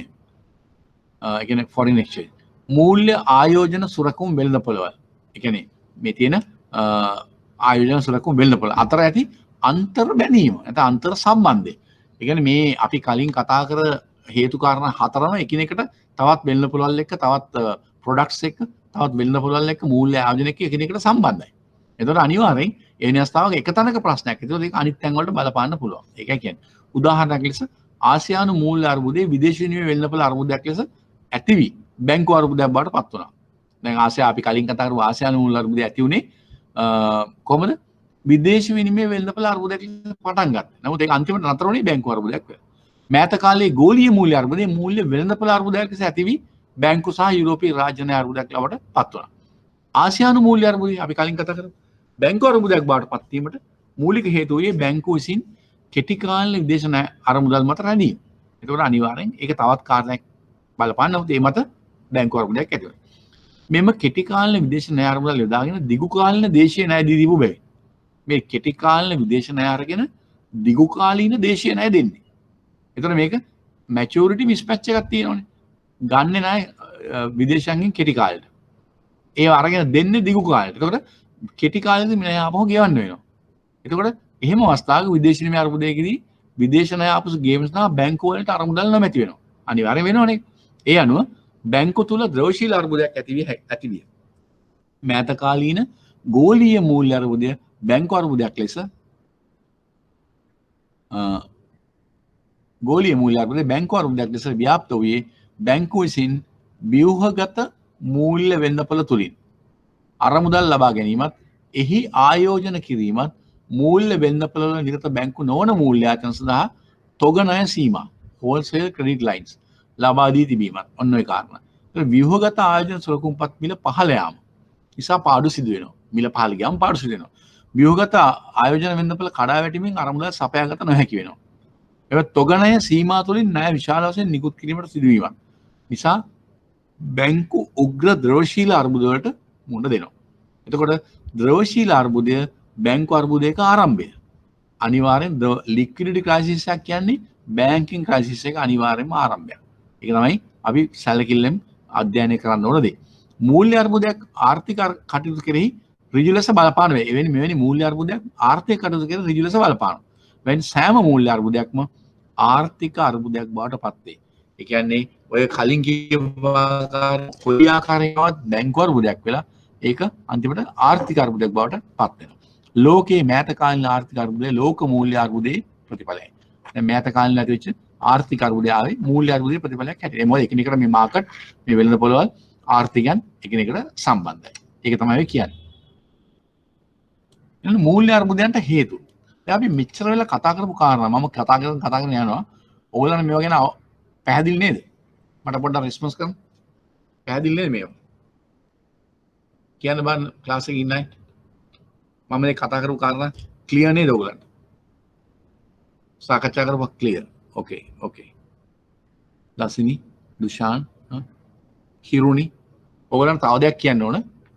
මතක් කරන්න ඕන දැන් ඔයගොල්ලන්ගේ එක්සෑම් එක නොවැම්බර් මාසේ ප්ලෑන් කරලා තියෙන්නේ. ඒකට දැන් මම හිතන්නේ දැනටවත් ඔයගොල්ලෝ දැනුවත් කරලා ඇති ඉන්ස්ටිටියුට් එකෙන් රිවිෂන් ක්ලාස් එකක් කරනවා. ඒක මෙහෙම ඔන්ලයින් නෙමෙයි කරන්නේ. රිවිෂන් ක්ලාස් එක කරන්නේ මෙහි ළමයි ගෙන්නලා මේ ඉන්ස්ටිටියුට් එකට කරන්නේ බැංකු නොවන මූල්‍ය කටයුතු සම්බන්ධ රිවිෂන් ක්ලාස් එක තියෙන ඔක්තෝබර් 4 වෙනි ඉරිදා. ඒක පැය 8ක් විතර කරනවා අපි උදේ ඉඳන් හවස වෙනකම්. ඔයගොල්ලෝ කැමති අයට ඉන්ස්ටිටියුට් එකට කතා කරලා ඒකට වෙනම ගෙවීමක් කරන්න වෙනවා මම හිතන්නේ. ගෙවලා සම්බන්ධ වෙන්න පුළුවන් ඒ රිවිෂන් ක්ලාස් එකට. අපි උදේ 8 ඉඳන් හවස 4:04 මානක එක දිගටම කරනවා. ලන්ච් බ්‍රේක් එකක් අරගෙන පොඩි වෙලාවක් කරනවා. ඒකේදී අපි සම්පූර්ණ ප්‍රශ්න පත්‍ර කතා කිරීමක් කරනවා, සාකච්ඡා කරනවා. විශේෂයෙන් පාඩම් හැම එකක්ම ආවරණය වෙන විදිහට අපි සාකච්ඡා කරන සෑම පාඩමක්ම ආවරණය වෙන විදිහට අපි ප්‍රශ්න සාකච්ඡා කරනවා. ඒක තමයි වෙන වෙලාවක් නෑ වෙන විෂයන් සාකච්ඡා කරන පාඩම් සාකච්ඡා කරන ප්‍රශ්න පත්‍ර වලින් අපි සම්පූර්ණ පාඩම් වල රිවිෂන් එකක් කරනවා. ඒකට කැමති අයට සම්බන්ධ වෙන්න පුළුවන්. මම වෙනම ගෙවීමක් කරන්න වෙන එකට. ඔයගොල්ලෝ උනන්දුවක් තියෙනවා නම් ඒකට සම්බන්ධ වෙන්න පුළුවන්. අනිත් අයටත් උනන්දුවක් දක්වන අනිත් අයටත් ඒක දැනුවත් කරන්න. රිවිෂන් ක්ලාස් එක ඔක්තෝබර් 4 වෙනි ඉරිදා උදේ ඉඳලා තියෙන ඉන්ස්ටිටියුට් එකේ උදේ 8ට පටන් ගන්න. ඒක අනිත් අය දැනුවත් ගන්න කැමති අය ඉන්නවා තව සම්බන්ධ වෙන්න කියලා දැනුවත් කරන්න. ඒකට මම මතක් වෙච්චලා කිව්වේ ඔන්ලයින් ක්ලාස් එක. හරි අපි පාඩමට යමු. ඊළඟ දැන් මෙවැනි අපි කතා කරන්නේ අපි කතා කරමින් ආවේ කොහොමද මූල්‍ය අර්බුදයක් ඇති වෙන්නේ කියලා. දැන් අපි අන්තිමට කතා කරේ මෑත කාලීන ආර්ථික අර්බුදය ලෝක මූල්‍ය අර්බුදයේ ප්‍රතිඵලයක් කියලාද ඊළඟ කොටස මූල්‍ය අර්බුදයන්ට හේතු. මේ වගේ ෆයිනෑන්ෂල් ක්‍රයිසිස් වලට හේතු මොනවද කියලා අපි ඊළඟට සාකච්ඡා කරන්න අවශ්‍යයි. මේවා හැම එකකින්ම අපිට ඕගොල්ලන්ට බැංකර්ස්ලා වෙන්න ඉන්න අයට දැන් අනාගතේ ඒ වගේ දැන්ට බැංකුවල වැඩ කරන්නට මේවයි වැදගත් දේවල් සාකච්ඡා කරනවා. ඔයගලන්ට මේවා අතීතයේ වෙච්ච සිදුවීම් වෙන්න පුළුවන්. නමුත් අනාගතේ මේවා නැවත ඇති වෙන්න පුළුවන්. ඒ නිසා මේ අධ්‍යයනයන් මේ සාකච්ඡාවන් ඔයගලන්ට වැදගත් වෙන්න පුළුවන්. මූල්‍ය අර්බුදයන්ට හේතු. රටක මූල්‍ය ස්ථායීතාවය යනු රටේ මූල්‍ය ක්‍රමය පිළිබඳ මහජන විශ්වාසය ලෙස හඳුන්වන්නේ හැකියි. අපි ඒක කලින් කතා කරා. එනම් මූල්‍ය ක්‍රමය තුළ පවතින තම ගනුදෙනු වල මුදල් පාඩුවකින් තොරව නිසි ලෙස ලබාගත හැකි බවට ඇති විශ්වාසය. ඒ කියන්නේ මහජන විශ්වාසය. ඕන්ලයින් සල්ලි දැම්මොත් ගන්න පුළුවන්. ඒ වගේම ගෙවීමක් කරොත් අනිත් කෙනාට ගන්න පුළුවන්. Tamanට ලැබීමක් ආවොත් ඒක ගන්න පුළුවන් කියලා විශ්වාසය. බැංකු සහ මූල්‍ය ආයතන වල තැන්පත් සහ ආයෝජන. බැංකු වල තියෙන තැන්පතු ඒ වගේම කරපු ආයෝජන. මූල්‍ය වෙන්න පුළුවන් ඇති කොටස් සහ ණය කරවැනි විවිධ සුරකුම් ආයෝජන. බැංකු ක්‍රමය තුලින් කෙරමින් පවතින මුදල් ගෙවීම සහ ලැබීම මෙම ගනුදෙනු වලට අයත්. අපි ඒවා මොනවද කියලා කලින් කතා කරා බුලට්ස් වල දාලා වෙන වෙන මොනවද කියලා. මූල්‍ය ක්‍රමය තුල ප්‍රමාණවත් අරමුදල් පවතින බව හා තම මුදල් නියමිත දින ආපසු ලබා ගැනීම සඳහා මූල්‍ය ක්‍රමයේ ශක්තිමත් බව පිළිබඳ පවතින මහජන විශ්වාසය. අන්න මහජනතාවට විශ්වාසයක් තියෙන නැත්නම් පබ්ලික් කොන්ෆිඩන්ස් එකක් තියෙනවා. තම මුදල් සුරක්ෂිතයි. තම මුදල් ආරක්ෂිතයි. ඒවා හැම වෙලේම බැංකුවක තැන්පත් කරොත් ආපහු ඉල්ලු ඕන්ලා ගන්න පුළුවන්. එහෙනම් ප්‍රමාණවත් මුදල් මූල්‍ය ක්‍රමයේ සතුව බැංකු සතුව මුදල් මූල්‍ය ආයතන සතුව පවතින බවට මහජනතාව තුළ විශ්වාසයක් තියෙන. ඒක තමයි මහජන විශ්වාසය. සහ මූල්‍ය ක්‍රමයේ ස්ථායීව ක්‍රියාත්මක වේ. අන්න ඒක. මේ මහජන විශ්වාසය තිබෙන තාක්කල්, මේ මහජන විශ්වාසය පවතින තාක්කල්, මේ මහජන විශ්වාසය සුරකින තාක්කල් මේක හොඳින් ක්‍රියාත්මක කරන්න පුළුවන්. ඕන වෙලාවක Taman දාපු මුදල් ගන්න පුළුවන් කියලා, ඒ වගේ දාපු මුදලක් ආපහු ගන්නකොට ලබා ගන්න පුළුවන් කියලා, ඒ වගේ වෙනත් ආයෝජනයක් කරොත් ඒවා ද්විතීයික වෙන්න බලේ හෝ කල්පිරුණෙන් පස්සේ මුදල් ගන්න පුළුවන් කියලා ඇති වෙලා තියෙන මහජන විශ්වාසය. ඒක තමයි වැදගත්. ඒ අනුව මහජන විශ්වාසය අනුව තම මූල්‍ය ගනුදෙනු වල අනාගත නුබුන්වත් භාවය expected solvency පිළිබඳ විශ්වාසය. අනාගත නුබුන්වත් භාවය කියන්නේ අනාගතයේ එහෙම මූල්‍ය ගනුදෙනු වලින් අලාභයක් බුන්වත් වීමක් වෙන්නේ නැහැ කියලා බවට තියෙන විශ්වාසය. expected solvency පිළිබඳ විශ්වාසය. අනාගත නුබුන්වත් භාවය නිසා මේක වචන තේරුණා ඇති. එම විශ්වාසයේ පළදුව විට අන්නේ තමයි ප්‍රශ්නේ. පළදුව විට මහජනයා දිගින් දිගට තම ගනුදෙනු මුදල් එකවර ඉල්ලා සිටීමට පෙළඹෙනවා. දැන් ඕගොල්ලෝ නිකන් හිතන්න. දැන් අපි මේ ක්ලාස් එක ගන්නේ අද සෙන්සුරාදා දවසක්. හෙට ඉරිදා. දැන් සමුදා. හෙට නෙමෙයි අනිද්දා. සාමාන්‍ය වැඩ කරන දවසක්. මොනවා හරි කට කතාවක් පැතිරෙනවා රට පුරාම හෙට වෙනකොට. උදාහරණයක් කියන්නේ මේක ඇත්ත නෙමෙයි. උදාහරණයක්. හෙට වෙනකොට බැංකු ක්‍රමය මොන හරි අර්බුදයකට යන්න හදනවා. ප්‍රශ්නයක් ඇති වෙන්න හදනවා. ඒ නිසා අපේ සල්ලි අනතුරේ. ඒ නිසා අපි බැංකුව වලට ගිහිල්ලා අපේ සල්ලි වහ ගන්න ඕනේ කියලා. මොකක්ද ඇති වෙන තත්ත්වය? අන්න අර කියන මහජන විශ්වාසය විදී යනවා. ඒතර මිනිස්සු දුවල යන්නේ කෙලින්ම ඉස්සලා try කරනවා මැෂින් වලින් electronic run on banks ඊට පස්සේ physical run on banks. ගිහිල්ලා මුදල් එකවර ඉල්ලා සිටීමට පෙළඹෙනවා. ඒ විනාශාවික වෙනවා. මූල්‍ය ආයතන වල තැන්පතු සහ ආයෝජන ආපසු ගැනීම. අන්න දැක්කනේ තැන්පත් ගන්නවා ඉන්වෙස්ට් කරපුව ආපහු ගන්නවා. මුදල් වෙන්නපොළ සුරකුම් ආයෝජන විකිණීම. ඒ වගේම දැන්ට තියෙන ආයෝජන කරලා දැන් විකුණන්න පුළුවන් ඒවා. කොටස් වෙන්න පුළුවන්, ණය කර වෙන්න පුළුවන්, වෙනත් ආයෝජන වෙන්න පුළුවන් ඒවා විකුණන්න බලනවා. විදේශ ආයෝජකයන් තම ආයෝජන විකුණා විදේශ වල ආපසු ලබා ගන්න උත්සාහ කරනවා. කියන්නේ පිටරට ෆොරිනර්ස්ලා ඉන්නවනේ ඒගොල්ලෝ ලංකාවේ තියෙන තමන්ගේ ආයෝජන විකුණලා මුදල් ආපසු ගන්න උත්සාහ කරනවා. යනාදී තුලින් මූල්‍ය ක්‍රමෙහි ද්‍රවශීල අර්බුදයක් පළමුව ඇති වේ. අන්න එතකොට තමයි ඇති වෙන්නේ මොකද්ද? liquidity crisis. අයි මේ ඉල්ලා සිටින තරමට දෙන්න මුදල් ප්‍රමාණයක් එකවර දෙන්න මූල්‍ය ක්‍රමයේ සතුව නැහැ. ඒක තමයි කියන්නේ liquidity crisis න ද්‍රවශීල අර්බුදයක් කියලා. ඒ තුලින් මූල්‍ය ක්‍රමයේ ද්‍රවශීල අර්බුදයක් පළමුව ඇති වේ.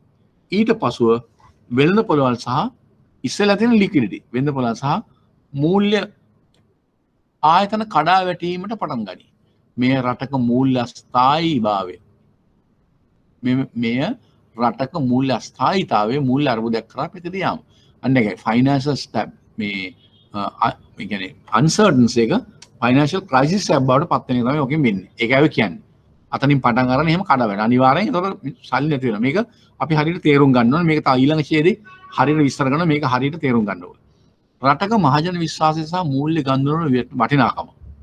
අන්න මහජන විශ්වාසය සහ මූල්‍ය ගනුදෙනු වල වටිනාකම මූල්‍ය ක්‍රමයේ වත්කම් හෝ වගකීම්.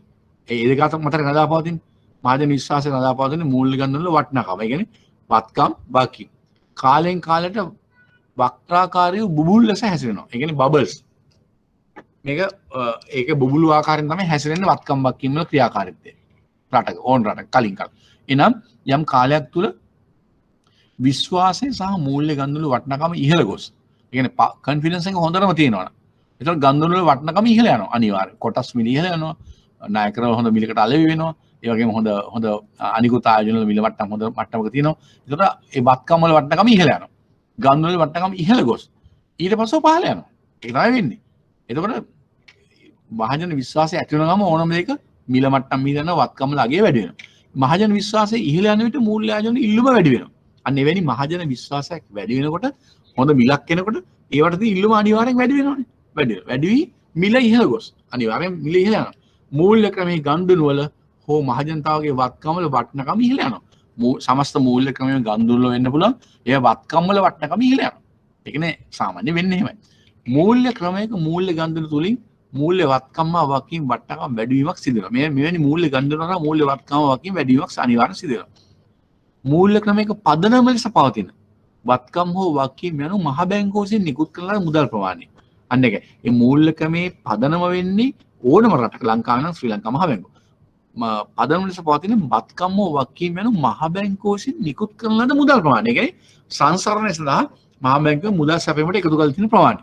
එය මූල්‍ය ක්‍රමේ තන්පතු ආයෝජන සහ ණය ආදී ගනුදෙනු වල නැවත යෙදීම සිදු වෙනවා. ඒ කියන්නේ මේවා වක්‍රාකාරව නැවත යෙද වෙනවා. තැන්පත් වශයෙන් වෙන්න පුළුවන්, ණය වශයෙන් වෙන්න පුළුවන්, වෙනත් මූල්‍ය නිෂ්පාදන වෙන්න පුළුවන්, ආයෝජන වෙන්න පුළුවන් ආදී වශයෙන් නැවත යෙදෙනවා. උදාහරණයක් ශ්‍රී ලංකාවේ 2013 වර්ෂය අවසන් මේක දැන් මේ වෙනකොට වැඩි. දැන් 2020 නේ අපි ඉන්නේ. මේ සටහනේ තියෙන 2013 ෆිගර් එකක්. ඒකෙන් ඔයගොල්ලෝ තේරුම් ගන්න. ශ්‍රී ලංකාවේ 2013 වර්ෂය අවසන් වන විට මහ බැංකුවෙන් නිකුත් කොට සංසරණයේ පැවති මුදල් ප්‍රමාණය කියන්නේ මනි සප්ලයි එක. සංචිත මුදල් ප්‍රමාණය රුපියල් බිලියන 489යි. මේ 2013 හොනේ. මේක දැන් අනිවාර්යෙන් ඊට වඩා වැඩි වෙන්න ඕන.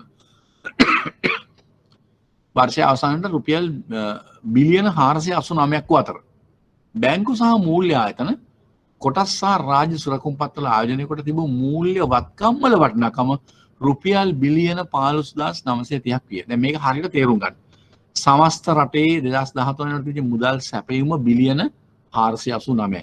මෙන්න මේ මුදල් උපයෝගී කරගෙන නිර්මාණය කරන ලද මූල්‍ය වත්කම් වල සමස්ත මූල්‍ය වත්කම් වල වටිනාකම රුපියල් බිලියන 15930යි 2013. ඒ අනුව මූල්‍ය ක්‍රමය තුලින් මූල්‍ය වත්කම් මැවීමේ අනුපාතය හෙවත් මූල්‍ය ගුණකය මේකට කියන වත්කම් මැවීමේ අනුපාතය නැත්නම් මූල්‍ය ගුණකය 32ට 6ක් පමණ විය. රෆ්ලි අපිට 33ක් කියන්න පුළුවන්. එතකොට සංසරණයේ පවතින මුදල් මෙන් 33 ගුණයක්. තරලෝ කිව්වොත් නේ 33 ගුණයක වත්කම් නිර්මාණය වෙලා තිනවා මේ මුදල් හරහා. දැන් පැහැදිලිද? ඒක මූල්‍ය ක්‍රමයේ පිළිබඳ විශ්වාසය, මහජන විශ්වාසය වැඩි වී ගනුදෙනු වැඩි වෙන විට මූල්‍ය වත්කම් වකින් වැඩි නතර අපි ඒවා කතා කරා. දැන් පැහැදිලි කරා. වැඩි නතර විශ්වාසය අඩු වෙන විට ඒ වගේ අනිත් පැත්තට මේ වත්කම් වකින් වල සමස්ත වටිනාකම අඩු වෙනවා. එවැනි මූල්‍ය අර්බුදයක් යන මෙවැනි වත්කම් බුබුලක් ඔය කියන ඇසෙට් බබල් එකක් අපි කියන්නේ ඇසෙට් බබල් එක. වත්කම් බුබුලක් කෙටි කාලයක් තුළ පිපිරී යාම ඇසෙට් බබල් එකක් බ්ලාස්ට් වෙන එක තමයි මූල්‍ය අර්බුදයක් කියලා කියන්නේ. ඇසෙට් බබල් එකක් මූල්‍ය වත්කම් බුබුලක්. ඒක නිර්මාණය වෙනවා මේ විශ්වාසයත් එක්ක ඒවා. නමුත් එහෙම ගිහිල්ලා මේ බබල් එක බ්ලාස්ට් වෙන්න පුළුවන්. පුරා යන්න පුළුවන්. පිපිරී යාම. එනම් මහජන විශ්වාසය බිඳ වැටි මූල්‍ය වත්කම් ආපසු ඉල්ලා. ඒක පුරනවා කියන්නේ ඒකයි. වත්කම් බුබුල පුරනවා කියන්නේ මහජන විශ්වාසය බිඳ වැටලා මේ වත්කම් වල මගේ ඩිස්කවුන්ට් කරලා දෙන්න, මගේ තැන්පතු සල්ලි දෙන්න, මගේ FD එක මට මේ කාලයට කලින් මට ලබා දෙන ආදර්ශින් සියලු දෙනා මුදල් ඉල්ලන මූල්‍ය වත්කම් ආපසු ඉල්ලා සිටින. මේ බොහෝ විට එක් මූල්‍ය වෙළඳපළක හෝ බැංකුවක කඩා වැටීමකින් ආරම්භ වෙන්න පුළුවන්. අන්න එකයි. මේක එක මූල්‍ය වෙළඳපළක වෙන්න පුළුවන්, එක බැංකුවක මූල්‍ය ආයතනයක සිද්ධියකින් වෙන්න පුළුවන්. එතකොට එහෙම වෙලා අනිත් පැත්තට පැතිරෙන්න පුළුවන්. මෙම වත්කම් බුබුල වලට හේතුව වත්කම් වට්ටාකරන ඇති මහජන ආශාව. ග්‍රීඩ් එක. මේ ආශාව. 2007 දී ආරම්භ වූ ගෝලීය මූල්‍ය දැන් ඔයගොල්ලෝ මේ ටික තේරුණාද? මෙතෙන්ට නිකන් තේරුණාද? දැන් මට තව දෙයක් පැහැදිලි කරන්න මේ 33 ගුණයක් 32ට 6ක් බිලියන 489යි බිලියන 15000 මට කියන්න මේ ටික තේරුණාද? මේ ටික තේරුණාද? ක්ලියර්. මම තව දෙයක් ඔයගොල්ලන්ට කියන්න යන්නේ. තව ටිකක් ඔයගොල්ලෝ ඉගෙන ගන්න ඕන දෙයක් හරි පැහැදිලි. දැන් තේරුම් ගන්න එහෙමනම් හරි. ඔයගොල්ලෝ පැහැදිලි කියලා කියනවා. රයිට්. දැන් නිකන් හිතන්න දැන් රුපියල් බිලියන 400 ගාණයි තියෙන්නේ මුදල් සංසාරේ 13. දැන් මේනවා පොඩ්ඩක් වැඩි තව වැඩිදී. වත්කම් 15000 ගණන් තියෙනවා. මේ මහජන විශ්වාසය බිඳ වැටිලා. ලංකාවේ සියලුම දෙනා නිකන් හිතුවොත් අනිද්දා. හෙට ඉරිදා අනිද්දා සඳහා දිග පොලිම් වලට බැංකුවල ආවොත්. ඇවිල්ලා මගේ තැන්පතුව දෙන්න, මගේ FD එක මුදල් කරලා දෙන්න, මගේ ට්‍රෙෂරි බිල් එක මට මේ කෑෂ් කරගන්න ඕන, ඩිස්කවුන්ට් කරගන්න ඕන, මගේ ට්‍රෙෂරි බොන්ඩ් එකේ සල්ලි මට ඕන. ඒ ආදී වශයෙන් සියලු FD වල සල්ලි විත්ඩ්‍රෝ කරගන්න ආවොත් සිස්ටම් එකට මම කියන්නේ සමස්ත සිස්ටම් පද්ධතියටම දෙන්න සල්ලි නැහැ. ඒක අපි තේරුම් ගන්න ඕනේ. ඇයි? එහෙම ක්‍රමයක් ඒක තමයි කියන්නේ වත්කම් නිර්මාණය වෙලා තියෙන්නේ ඒ වගේ 33 ගුණයක්. ඒ මුදල් උපයෝග. ඒතකොට දෙන්න මුදල් නැහැ. සිස්ටම් එකෙත් නැහැ. ඒක තමයි මිනිසුන්ට විශ්වාසයක් තියෙනවා. අපි ආයෝජනය කරන මුදල් අපිට අවශ්‍ය වෙලාවක ඕන්ලාක අපහු ගන්න පුළුවන්. අන්නේ මහජන විශ්වාසෙමත් තමයි මේ සිස්ටම් එක දුවන්නේ. සම්පූර්ණ මේ බැංකු ක්‍රමය මූල්‍ය ක්‍රමය දුවන්නේ. ඒ නිසා දැන් ඕගොල්ලන්ට තේරෙනවාද මේ මහජන විශ්වාසය. නැත්නම් මහජන විශ්වාසය මත පදනම් වූ මූල්‍ය ක්‍රමයේ ස්ථාවරභාවය, ස්ථායීභාවය මොන තරම් මූල්‍ය ක්‍රමය සාර්ථකව පවත්වාගෙන යන රටේ ආර්ථිකය සාර්ථකව පවත්වාගෙන යන ඉවහල් වෙනවද කියන එක. පැහැදිලි නේද? පැහැදිලි වෙන්න ඕනේ. ඒක තමයි මට උත්සාහ කරන්නේ. මම උත්සාහ කරන්නේ ඔයගොල්ලෝ පැහැදිලි කරන්න. ඒ උත්සාහය තමයි මම මේ ගන්නෙ. රයිට්? පැහැදිලිනේ? හරි. එතකොට ඒක තේරුම් ගන්න අවශ්‍යයි.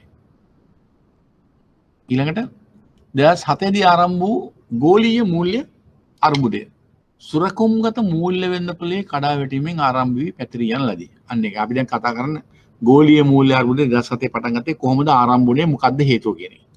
ඒක උනේ සුරකුම්ගත මූල්‍ය වෙළඳපොලේ ස්ට්‍රක්චර්ඩ් ෆයිනෑන්ෂල් මාකට් එකේ බලමු. එනම් සුරකුම්ගත ණයකර විකුණා මුදල් ලබා ගැනීමට ආයෝජකයන් එකවර උත්සාහ කරනවා. ඒ කියන්නේ ඒවා ආයෝජනය කළ තිබ්බ ආයෝජකයෝ තමන්ගේ සුරකුම්ගත ණයකර විකුණන්න උත්සාහ කරා. ඒ කියන්නේ ඔය අර්බුදයත් එක්ක 97 ආසියානු මූල්‍ය අර්බුදය ආරම්භ වූයේ විදේශී ආයෝජකයන්ගේ විශ්වාසය බිඳ වැටි තම ආයෝජන විකුණා විදේශ මුදල් ආපසු ඉල්ලා සිටීම ඒක අපි කලින් කතා කරා. මෙසේ වත්කම් බුබුලක් පිපිරී ගිය පසු එම වෙළඳපොලේ උග්‍ර ද්‍රවශීල අරමුදල් හිඟයක් ඇති වෙනවා. අනිවාර්යෙන් අපි අර කිව්වේ ඇසෙට් බබල් එක ඇවිල්ලා බබල් එක බ්ලාස්ට් වුණාම වෙනවා කියන්නේ අනිවාර්යෙන් ද්‍රවශීල අර්බුදයක් එනවා. මොකද මිනිස්සු සල්ලි ඉල්ලනවානේ. ද්‍රවශීල අරමුදල් හිඟයක් ඇති වෙන අතර අනිකුත් වෙළඳපොළ වලට ඒ පැතිරී ගියොත්. ඒ කියන්නේ අනික් වෙළඳපොළ ගියොත් මූල්‍ය අර්බුදයක් බවට පත් වෙනවා. එක වෙළඳපොළකින් ආරම්භ වෙන්නේ. නමුත් බැංකින් ක්‍රයිසිස් එකක් වෙන්නේ නැත්නම් ලික්විඩිටි ක්‍රයිසිස් එකක් ඇති වෙනවා. නමුත් ඒක අනිත්යට පැතුරුන ගමන් ස්ප්‍රෙඩ් වෙන ගමන් ඒක මූල්‍ය අර්බුදයක් බවට පත් වෙනවා. සමහර වත්කම් බුබුලු කුඩා ප්‍රමාණයෙන් ඇති වී පිපිරීමක් නොමැතිව ක්‍රියාත්මක වෙනවා. සමහර ඒවා බ්ලාස්ට් නොවී යනවා. මේ අනුව වත්කම් බුබුලක් යනු මූල්‍ය ක්‍රමය පිළිබඳ මහජන විශ්වාසයේ බුබුලු තත්ත්වයක්. වත්කම් බුබුලක් කියලා කියන්නේ මේ මූල්‍ය ක්‍රමය පිළිබඳ මහජන විශ්වාසයේ යම් බුබුලුකාරී තත්ත්වයක්. මහජන විශ්වාසයේ පවතින තෙක් මූල්‍ය ක්‍රමයේ අස්ථායීතාවයකින් තොරව නැතහොත් ස්ථායීව පවතින නැත. අපි ඒක කිව්වා. ඒ අනුව මූල්‍ය ක්‍රමයක ස්ථායීතාවය යනු තම මූල්‍ය ගන්ධන පිළිබඳ මහජන විශ්වාසයේ ස්ථායී බව කියන්න පුළුවන්. එහෙත් මූල්‍ය ක්‍රමය පිළිබඳ මහජන විශ්වාසයේ හුදු මිත්‍යාවක්. මේක ඇත්තටම මිත්‍යාවක්. මම ඒක දැන් කිව්වා ඔයගලන්ට. මිත්‍යාවක් කියනවා. සමුදා ඇවිල්ලා ලංකාවේ ඔක්කොම ගන්දුන කරුවෝ තමන්ගේ මූල්‍ය ආයෝජනවල මූල්‍ය මේ වගේ සල්ලි ඉල්ලා හිටියොත් දෙන්න සල්ලි නැහැ. අන්න ඒකයි මේක හුදු මිත්‍යාව කියන්නේ. තම තැන්පතු හෝ ආයෝජන ඕනෑම වෙලාවක අලාභයක් නොමැතිව ආපසු ලබාගත නොහැකිය. මහජනතාව විසින් තම ගන්දුනවල වටිනාකම මුදල් කාසි සහ නෝට්ටු වලින් ආපසු ඉල්ලන විට එතරම් මුදල් ප්‍රමාණයක් මූල්‍ය ක්‍රමය තුළ නොමැත. ඒක තමයි මම කිව්වේ. එහෙත් දැක්වූ මූල්‍ය වත්කම් මෑවීම පිළිබඳ උදාහරණයෙන් එය පැහැදිලි වේ. එහෙත් මහජනතාව මේ බවක් නොදනි. මිනිස්සු මේක දන්නේ නැහැ. ඔයගොල්ලෝ මේවා කියලා දෙන්න යන්න එපා. මිනිස්සු අන්තිමට එහෙම දැන් මේ පාඩම අහගෙන ඉඳලා ගෙදර කිව්වොත් අම්මලා තාත්තලාට වැඩි හිටියන් මේගොල්ලෝ අල්ලපු ගෙදරත් එක්කවත් සමුදා වෙනවනේ මේක ක්‍රයිසිස් එකක් වෙන්න පුළුවන්. මේවා කියන්න යන්න එපා. ඔයගොල්ලෝ ඉගෙන ගන්න මේක. මහජනතාව මේ බවක් නොදනි. තවද ගනුදෙනුකරුවන් විසින් බැංකුවක් සමග කොට ඇති තැන්පතු සහ ආයෝජන මුදල් ඔවුන් ආපසු ඉල්ලූ විට දීම සඳහා බැංකුවේ සේෆ් වල මුදල් තබා නොගනී. අන්න ඒකත් වැදගත්. දැන් බැංකුවක් මුදල් ආයතනයක් මුදල් සමාගමක් කල්බත් සමාගමක් ආදී ඕන මූල්‍ය ආයතනයක් සල්ලි මිනිස්සුන්ගේ තැන්පතු වලින් ගන්න මුදල් කෙලින්ම සේෆ් වෙ තියාගන්නේ නැහැ. ඉල්ලූ විට දින නම් බැංකුවේ සේෆ් වල මුදල් තබා නොගනී. මොකද ඒවා ආයෝජනය කරන්නේ ඒවා අරගලන් තැන්පතු වල පොලි ගන්න ඕන. එම මුදල් වලින් කාසි සහ නෝට්ටු වශයෙන් සුළු ප්‍රමාණයක් තබාගෙන යම් කිසි ප්‍රමාණයක් ප්‍රතිශතයක් තබා ගන්නවා. තබාගෙන ඉතිරියද ආදායම් ඉපදීම සහ ණය දීම සහ වෙනත් ආයෝජන වත්කම් වල යොදන බැංකුවකුත් මුදල් සමාගමකුත් කල්බත් සමාගමකුත් ඔක්කොම කරන්නේ මේක. ඒ කියන්නේ තැන්පත් වශයෙන් ලබා ගන්න මුදල් සම්පූර්ණ සේප්පුවේ තියාගන්න නැහැ. ඉදිරියදා ගනුදෙනු සඳහා අවශ්‍ය මුදල් සීමිත ප්‍රමාණයක් තියාගෙන කාසියා නෝට්ටු අපි cash in hand කියනවා. the cash in bank කියනවා. තියාගෙන ඉතුරු ඒවා ආදායම් ලබන්න ඒගොල්ලෝ වත්කම් වල ආයෝජනය කරනවා. වෙනත් ආයෝජන වල ආයෝජනය කරනවා. ආදායම් මාර්ග වල ආයෝජනය කරනවා. තැන්පත් කරුවන්ගෙන් බහුතරයක් තම මුදල් ආපසු ඉල්ලා සිටි විට බැංකුවේ ණය යන ආදී වත්කම් ෂණිකව මුදල් කරගත නොහැකි. දැන් දන්නවනේ ඒ කෙටි කාලීන අරමුදල් සම්පාදන මාර්ග වලින් දිගු කාලීන වත්කම් වල ආයෝජනය කළා. මම කිව්වා මේක එදා පැහැදිලි කළා. assets and liability maturity mismatch. වත්කම් හා වගකීම් පරිණත කාල අසමානතාවය කියලා නෑ මේකට කියන්නේ. ඒ concept එක මම කලින් පැහැදිලි කරා. ඒ කියන්නේ ද්‍රවශීලතා අර්බුද ඇති වෙන්නේ මේක නිසා. liquidity crisis ඇති වෙන්නේම assets and liability maturity mismatch නිසා. ඉතින් වත්කම් සහ වගකීම් පරිණත කාල අසමානතාවය නිසා. ඒ කියන්නේ වත්කම් නිර්මාණය කරගන්නවා දීර්ඝ කාලිනව. ණය ආදී වශයෙන්. නමුත් ඒ වත්කම් නිර්මාණය කරගන්නට පාවිච්චි කරන වගකීම් කෙටි කාලිනවයි. ඒක කෙටි කාලිනව පියවන්නේ. ඒක තැම්පත්. එතකොට අනිවාර්යයෙන් මෙතන maturity mismatch එකක් තියෙනවා. අන්න ඒකයි ඔය කියන්නේ. එතකොට වත්කම් ෂණිකව මුදල් කරගත නොහැකි. එතකොට එවැනි වත්කම් ෂණිකව නමුත් මහජන විශ්වාසයට පදනම වනුයේ මනා මූල්‍ය කළමනාකරණයක් සහ ස්ථායීතාවයක් ඇති බැරි. මිනිස්සු විශ්වාස කරනවා අපේ මුදල් ඕනලා ගන්න පුළුවන්. මේව හොඳ විදිහට මැනේජ් කරන ප්‍රූඩන්ට් විදිහට මේ අපේ මුදල් මැනේජ් කරනවා සහ හැමෝම ස්ථායී භාවයක් අපේ ආයතන වලට තියෙනවා කියලා. යම් මූල්‍ය ආයතනයක් හෝ ආයෝජනයක හොඳ මූල්‍ය තත්ත්වයක් හෝ ස්ථායී භාවයක් නොමැති බවට ගන්ධන කරන තොරතුරු ලැබුණ විට ඔවුන්ගේ විශ්වාසය පළුදුයි. අන්න එහෙම වුණ ගමන් පබ්ලික් කොන්ෆිඩන්ස් නැති වෙනවා. පළුදුයි තම මුදල් ඉල්ලා සිටීමට පටන් ගන්නවා. ආපහු ඉල්ලනවා. එබැවින් මහජන විශ්වාසය ආරක්ෂා කිරීමේ එකම ක්‍රමය හොඳ මූල්‍ය කළමනාකරණයක් පවත්වාගෙන යාම. කියන්නේ good financial management එකක් පවත්වාගෙන යන එක. ඒක තමයි public confidence එක තියාගෙන තියෙන හොඳම දේ. ඒ සඳහා තමයි assets and liability maturity mismatch එකක් ඇති වෙන විදිහට අපි කියනවා වත්කම් වගකීම් මනා ලෙස කළමනාකරණය කරන්න ඕන කියලා. ඒකට කියනවා assets and liability management. අපි ඇල්කෝ කියලා මීටියක් තියෙනවා කමිටි එකක් තියෙන ඕන මූල්‍ය ආයතනයක. ඒ ඇල්කෝ එකේ කරන්නේ ඔය කාර්යය. ඒවා පිළිබඳව ඕගලන්ට ඩිප්ලෝමා ස්ටේජ් එකේදී දීර්ඝව අධ්‍යයනය කරන්න ලැබෙනවා. ඊළඟ වත්කම් බුබුලක් බිඳී ගොස් මූල්‍ය අර්බුදයක් ඇතිවීමට හේතු පිළිබඳ අතීත අත්දැකීම් මත පදනම් මේ විවිධ අදහස් පවතී. අන්න මේ වගේ වත්කම් බුබුලක් ඇසෙට් බබල් එකක් බිඳී ගොස් බ්ලාස්ට් වෙලා මූල්‍ය අර්බුදයක් ඇතිවීමට හේතු පිළිබඳ අතීත අත්දැකීම් මත මේ වෙනකන් ලැබිච්ච අත්දැකීම් මත පදනම් විවිධ අදහස් පවතිනවා. ඉන් සමහරක් පහක් දැක්කේ. කොහොමද මේක වෙන්නේ කියලා විවිධ අදහස් තියෙනවා. බලමු මොනවද කියලා. එක දෙක වශයෙන් තියෙනවා. දැන් මේ කාරණා ටික පැහැදිලිද ඔයගලන්ට? මම දැන් කතා කරන් යනවා සාකච්ඡා කරනවා. ඔයගොල්ලෝ මට පේන්නේ නැහැ. මට ඔන්ලයින් කරන රෙස්පොන්ස් එක තමයි මට තේරෙන්නේ. මේ දැනෙන්නේ පේන්නේ. ඔයගලන්ට ක්ලියර්ද මම මේ මෙච්චර කතා කරුවා ක්ලියර්ද? දැන් පාඩමත් එක්ක ඉන්නේ කියන්නේ ක්ලියර්ද? So clear. ඔයගලන්ට ක්ලියර්ද? මම කතා කරන්නේ ක්ලියර්ද?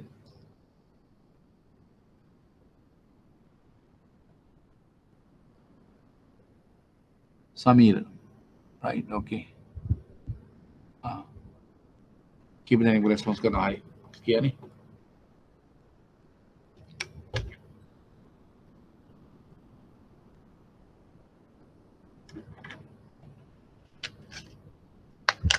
हरी अभी बालों में आपका विस्तार करेंगे हम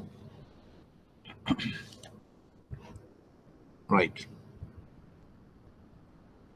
अभी දැන් අතරුනේ මෙතන ඒ කියන්නේ මේ අතීත අත්දැකීම් මත අපි බලනවා කොහොමද විවිධ අදහස් තියෙනවා මේ අර්බුද ඇතිවීමට හේතු පිළිබඳ. ඒවයි කීපයක් පහතින් තියෙන සමහරක් පහක් දැක. එක කාලයක් තුල ලිහිල් මූල්‍ය ප්‍රතිපත්තියක්. ඒ කියන්නේ අඩු පොලි අනුපාත. ඒ කියන්නේ අපි කියන ටයිට් මොනිටරි පොලිසි එකක් නෙමෙයි ලූස් මොනිටරි පොලිසි එකක්. කියන්නේ ලිහිල් මූල්‍ය ප්‍රතිපත්තියක්. ඒ මූල්‍ය ප්‍රතිපත්තිය කියන්නේ මොකද්ද? ඒ මූල්‍ය ප්‍රතිපත්තිය ක්‍රියාත්මක කරන්නේ කොහොමද? කවුද ඒකේ වක්කීම් දරන ශ්‍රී ලංකා මහා ශ්‍රී ලංකා මහා බැංකුව ආදී වශයෙන් ඒවා පුළුල් ලෙස ඔයගොල්ලෝ ඩිප්ලෝමා ස්ටේජ් එකේදී මොනිටරි පොලිසි පාඩමෙත් ඒ වගේම Sri Lanka central banking optional subject එකේ කතා කරනවා. ඒතකොට ඒවා වැඩි දුර විස්තරාත්මකව ඉගෙන ගන්න මූල්‍ය ප්‍රතිපත්තිය ඒ දේවල් කතා කරනවා ඒ පාඩම් වලදී. දැන්ට ඔයගොල්ලෝ මතක තියාගන්න කාලයක් තුල ලිහිල් මූල්‍ය ප්‍රතිපත්තිය. කියන්නේ අඩු පොලි අනුපාතයක්. එච්චර ලොකු පොලි අනුපාත නෙවෙයි. අනුගමනය කොට නැවත පොලි අනුපාත ඉහළ නංවමින් දැඩි මූල්‍ය ප්‍රතිපත්තියක් අනුගමනය කරන එක කාරණයක්. මේ කාලයක් තිස්සේ අඩු පොලි අනුපාතයක් ලිහිල් පොලි අනුපාතයක් පාත්තගෙන ගිහලා අනික් පැත්තට යනවා ඊට පස්සේ පොලි අනුපාත ක්‍රමයෙන් වැඩි කරමින් යනවා.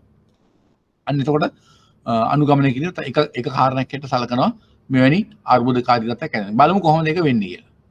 දැන් ඒක තමයි මේ පැහැදිලි මේ ඡේදය පැහැදිලි කරන්නේ අඩු පොලි අනුපාතයක් ඇති වෙනකොට පවතින තත්ත්වයක් ඉන්පසු ක්‍රමයෙන් ඒක වැඩි පොලි අනුපාතයක් බවට පත් කිරීමේදී ඇතිවන ප්‍රතිඵලයක් ඒක කොහොමද වෙන්නේ කියන එක තමයි කතා කරන්නේ. බලමු. අඩු පොලි අනුපාතයක් පවතින විට ණය ගැනීම ඉහළ යනු ඇත. අපි දන්නවනේ සාමාන්‍ය ආර්ථික විද්‍යාත්මක තියරිය අනුව බඩුවක මිල අඩු නම් ඉල්ලුම වැඩි. මිල වැඩි නම් ඉල්ලුම අඩු. ඒ වගේ අඩු පොලියක් තියෙනකොට ණය වලට තියෙන ඉල්ලුම ණය ගැනීම ඉහළ යනවා අනිවාර්යයෙන්. පොලි අඩු නම් වැඩියෙන් ණය ගන්නවා. ණය ගැනීම ඉහළ යනවා. එම ණය යොදාගෙන නිවාස දේපල සහ මූල්‍ය ආයෝජන අත්පත් කර ගැනීම වැඩි වෙනු ඇත. දැන් මේක මේ තියරිටිකලි කියන්නේ පියවරෙන් පියවර මෙහෙම වුණොත් මෙහෙම වෙනවා, එහෙම වුණොත් මෙහෙම වෙනවා කියලා ආදී අවස්ථාවේ මේ කතා කරන්නේ. කියන්නේ දිගින් දිගටම පහළ පොලි අනුපාතයක් ලිහිල් මූල්‍ය ප්‍රතිපත්තියක් ක්‍රියාත්මක කරනකොට පොලි අනුපාතයන් පහළ තියෙනකොට ණය වලට තියෙන ඉල්ලුම වැඩි වෙනවා. ඒවා යොදාගෙන ඔය වගේ ගෙවල් හදන්න පුළුවන්, දේපල මිලදී ගන්න පුළුවන්, උනත් ආයෝජන කරන්න පුළුවන්. ඒ විට නිවාස දේපල සහ මූල්‍ය ආයෝජන වෙළඳපළ මිල ඉහළ යනවා. අනිවාර්යෙන් ඒ වගේ ඉල්ලුම ඒවට ඉල්ලුමක් කරනකොට අනේ මිල ඉහළ යනවා. ඔයගොල්ලෝ දන්නවා. ඉකොනොමික්ස් වල සිම්පල් තියරි. බැංකු ණය සඳහා මෙම වත්කම් අපසුරකුම ලෙස තබා ඇති විට ඊට පස්සේ බැංකු ණය වලට මේ වත්කම් අපේට තියෙනවා. තබා ඇති විට එම වත්කම් මිල ඉහළ යාමෙන් ගත හැකි ණය ප්‍රමාණය ඉහළ යනවා. මොකද වත්කම් වල මිල වැඩි නම් ඒකට සාපේක්ෂව ණය දෙන්නේ වත්කමේ වටිනකම 75%, 80%, 70% ආදී වශයෙන් තීරණය කරන්න කලින් කල්. එතකොට වත්කමක මිල වැඩි වෙනවා. ලක්ෂ එකමාර වෙනවා නම් ඒකෙන් කොලැටරල් එකක් හැටියට ගන්න පුළුවන් ණය ප්‍රමාණය ඉහළ යනවා. අනිවාර්යෙන් ඉහළ යනවා. ඔයගොල්ලෝ දන්නවා ඒක. ගත හැකි ණය ප්‍රමාණය ඉහළ යනවා. මෙසේ ණය සහ වත්කම් බුබුලු ඇතිවීම සිදු වෙනවා. අන්න ඒ විදිහ තමයි ණය මගින් ණය ඉල්ලුම වැඩි වෙනවා. පොලි අඩු නිසා ඒ ණය මගින් ඊට වත්කම් නිර්මාණය වෙනවා. වත්කම් බුබුලු ඇති වෙනවා. දැන් මේක පැහැදිලි.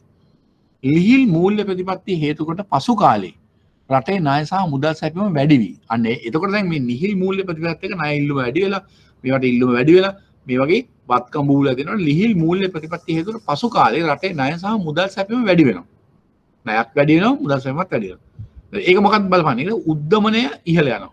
ඉන්ට්‍රස්ට් මේ ඉන්ෆ්ලේෂන් ප්‍රෙෂර් එකක් එනවා. උද්දමනය ඉහළ යන විට පොලි අනුපාතය වැඩි කරමින් මූල්‍ය ප්‍රතිපත්තිය දැඩි කරන මේක සාමාන්‍යයෙන් සිදු වෙන ක්‍රියාදාමයක්. මෙවැනි ක්‍රියාදාමයක් කාලයක් ගියාම ඒන උද්දමනකාරී තත්ත්වය මඟ පාත්ත ගන්න ඊට පස්සේ අනිවාර්යෙන් ඒකට මුහුණ දෙන්න සඳහා ඉන්ෆ්ලේෂන් ප්‍රෙෂර් එකට මුහුණ දෙන්න ක්‍රමක්‍රමයෙන් මූල්‍ය ප්‍රතිපත්තිය දැඩි කරනවා. එතකොට එන්නේ මොකද? ආයි පොලි අනුපාත වැඩි කරන්න පෙළඹෙනවා. එවිට ණය අඩුවීමෙන් සහ නිවාස දේපල සහ මූල්‍යවත්කම් සඳහා ඉල්ලුම අඩුවීමෙන් ණය ගන්න එක අඩු වෙනකොට පොලි වැඩි වෙනකොට ආයි ණය අඩු වෙනවා. ණය අඩු වෙනකොට ආපහු අර දේපල වල වටනකම ආපහු අඩු වෙනවා.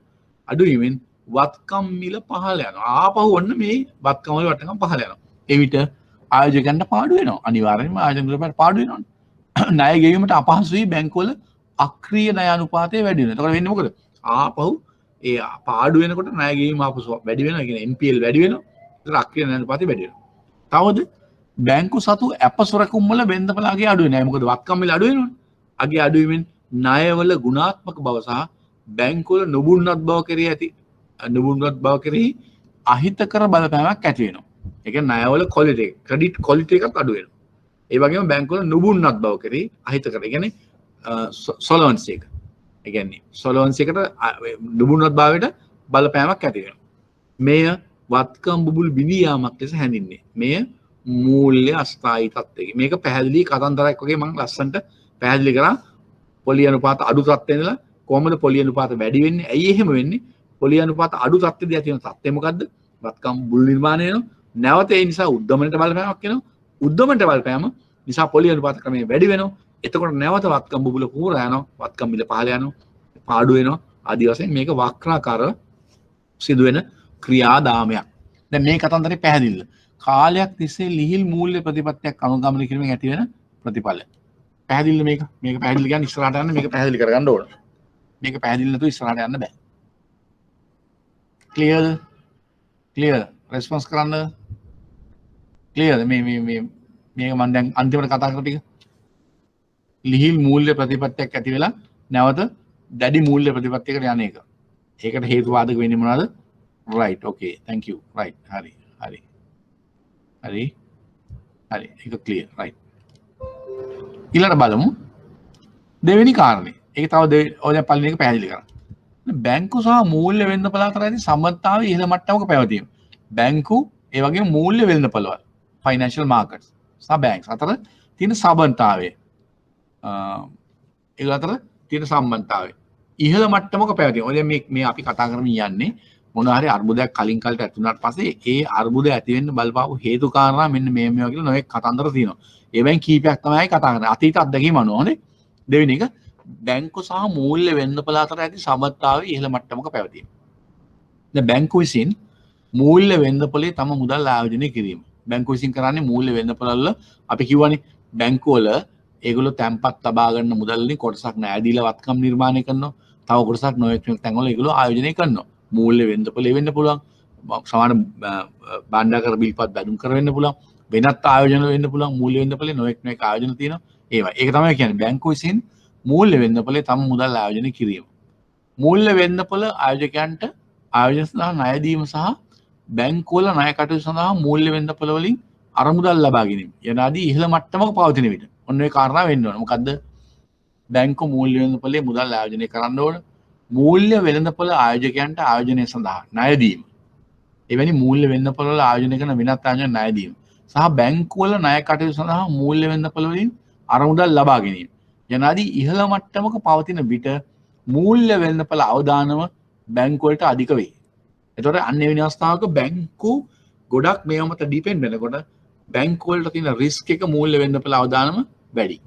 ඒ කියන්නේ එවිට මූල්‍ය වෙළඳපොළ පහළ බැසීමක් සිදු වෙනවා. ඒ වගේම මූල්‍ය වෙළඳපොළේ මොන හරි පහළ බැසීමක් සිදු වෙට බැංකු වලට අහිතකර ප්‍රතිඵල රාශියක් ඇති වෙනවා. අනිවාර්යයෙන් ඒක වෙනවනේ. ඒගොල්ලෝ heavily depend වෙනවා ෆයිනෑන්ෂල් මාකට් මත. ඒතර අනිවාර්යයෙන් ඒකෙදි වෙන ෆ්ලක්චුවේෂන් එකදී මේගොල්ලන්ට බලපෑම වැඩි. තම ආයෝජන වල වෙළඳ මිල පහළ යාමෙන් අනිවාර්යෙන් පාඩු සිදු වෙනවනේ. ඒ බැංකුව විසින් කරලා තියෙන ආයෝජන වල වෙළඳ මිල පහළ ගියොත් පාඩු වෙනවා. ආයෝජකයන්ට පාඩු වෙන බැවින් ඔවුන් විසින් බැංකු ණය ගෙවීම පහර හරිනවා. ඒ වගේම බැංකු වලට අලි ණය අරන් තියෙන ආයෝජක වුණොත් ඒගොල්ලෝ ගෙවීම පහර හරිනවා. වෙළඳ පොලින් අරමුදල් සපයා ගැනීමට අපහසු වීමෙන් ද්‍රවශීල ප්‍රශ්න ඇති වෙනවා. එතකොට ලික්විඩ් ප්‍රශ්න කායෙනවා. බැංකු රාශියක් මෙසේ මූල්‍ය වෙළඳපොළ වලට අධික ලෙස විවෘතව පවතින විට මූල්‍ය වෙළඳපොළ අර්බුදයක් බැංකු අර්බුදයක් ලෙස පැතිරී යාම සිදු වෙනවා. මේක ඉතාම සරලයි. ඒ කියන්නේ ගොඩාක් බැංකු මූල්‍ය වෙළඳපොළ කටයුතු වලට ඩිපෙන්ඩ් වෙන්න ගියා. ඒව මත ඩිපෙන්ඩ් වෙන්න ගියාම ඒගොල්ලන්ගේ තියෙන අර්බුදයක් අවසානයේ කෙලවර වෙන්නේ බැංකු අර්බුදයක් දක්වා ව්‍යාප්ත වෙලා. ඒකයි වෙන්නේ. ඒකයි උතන තියෙන්නේ. එතන තුන්වෙනි කාරණේ බැංකු සහ මූල්‍ය ආයතන වල දුර්වල අවදානම් කළමනා කරේ. බැංකු ඒ වගේ වෙනත් මූල්‍ය ආයතන මුදල් සමාගම් වෙන්න පුළුවන්. අපි කතා කරන කල්පත් සමාගම් වෙන්න පුළුවන්. අනිකුත් වෙනත් මූල්‍ය ආයතන වෙන්න පුළුවන්. අරමුදල් වෙන්න පුළුවන්. විශ්‍රාම අරමුදල් වෙන්න. ඒගොල්ලෝ ඔක්කොගෙම බැංකු සහ අනිකුත් මූල්‍ය ආයතන දුර්වල අවදානම් කළමනා කරන්නේ. bad risk management practices. මොනවද කියලා බලමු. දුර්වල ණය අවදානම් කළමනා කරන නිසා මෙවැනි දුර්වල තත්ත්වයක් නිසා අනිවාර්යෙන් ඔයගොල්ලෝ දන්නවා අක්‍රිය ණය ඉහළ යනවා. NPL වැඩි වෙනවා. ඒ කියන්නේ ණය ආපසු ගෙවීම පැහැර හැරීම වැඩි වෙනවා.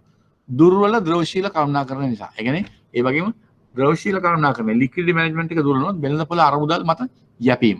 ඒතකොට ලික්විඩිටි මැනේජ්මන්ට් එක දුර්වල නම් ඒ කියන්නේ assets and liability management එක දුර්වල නම් අපි කතා කරමු.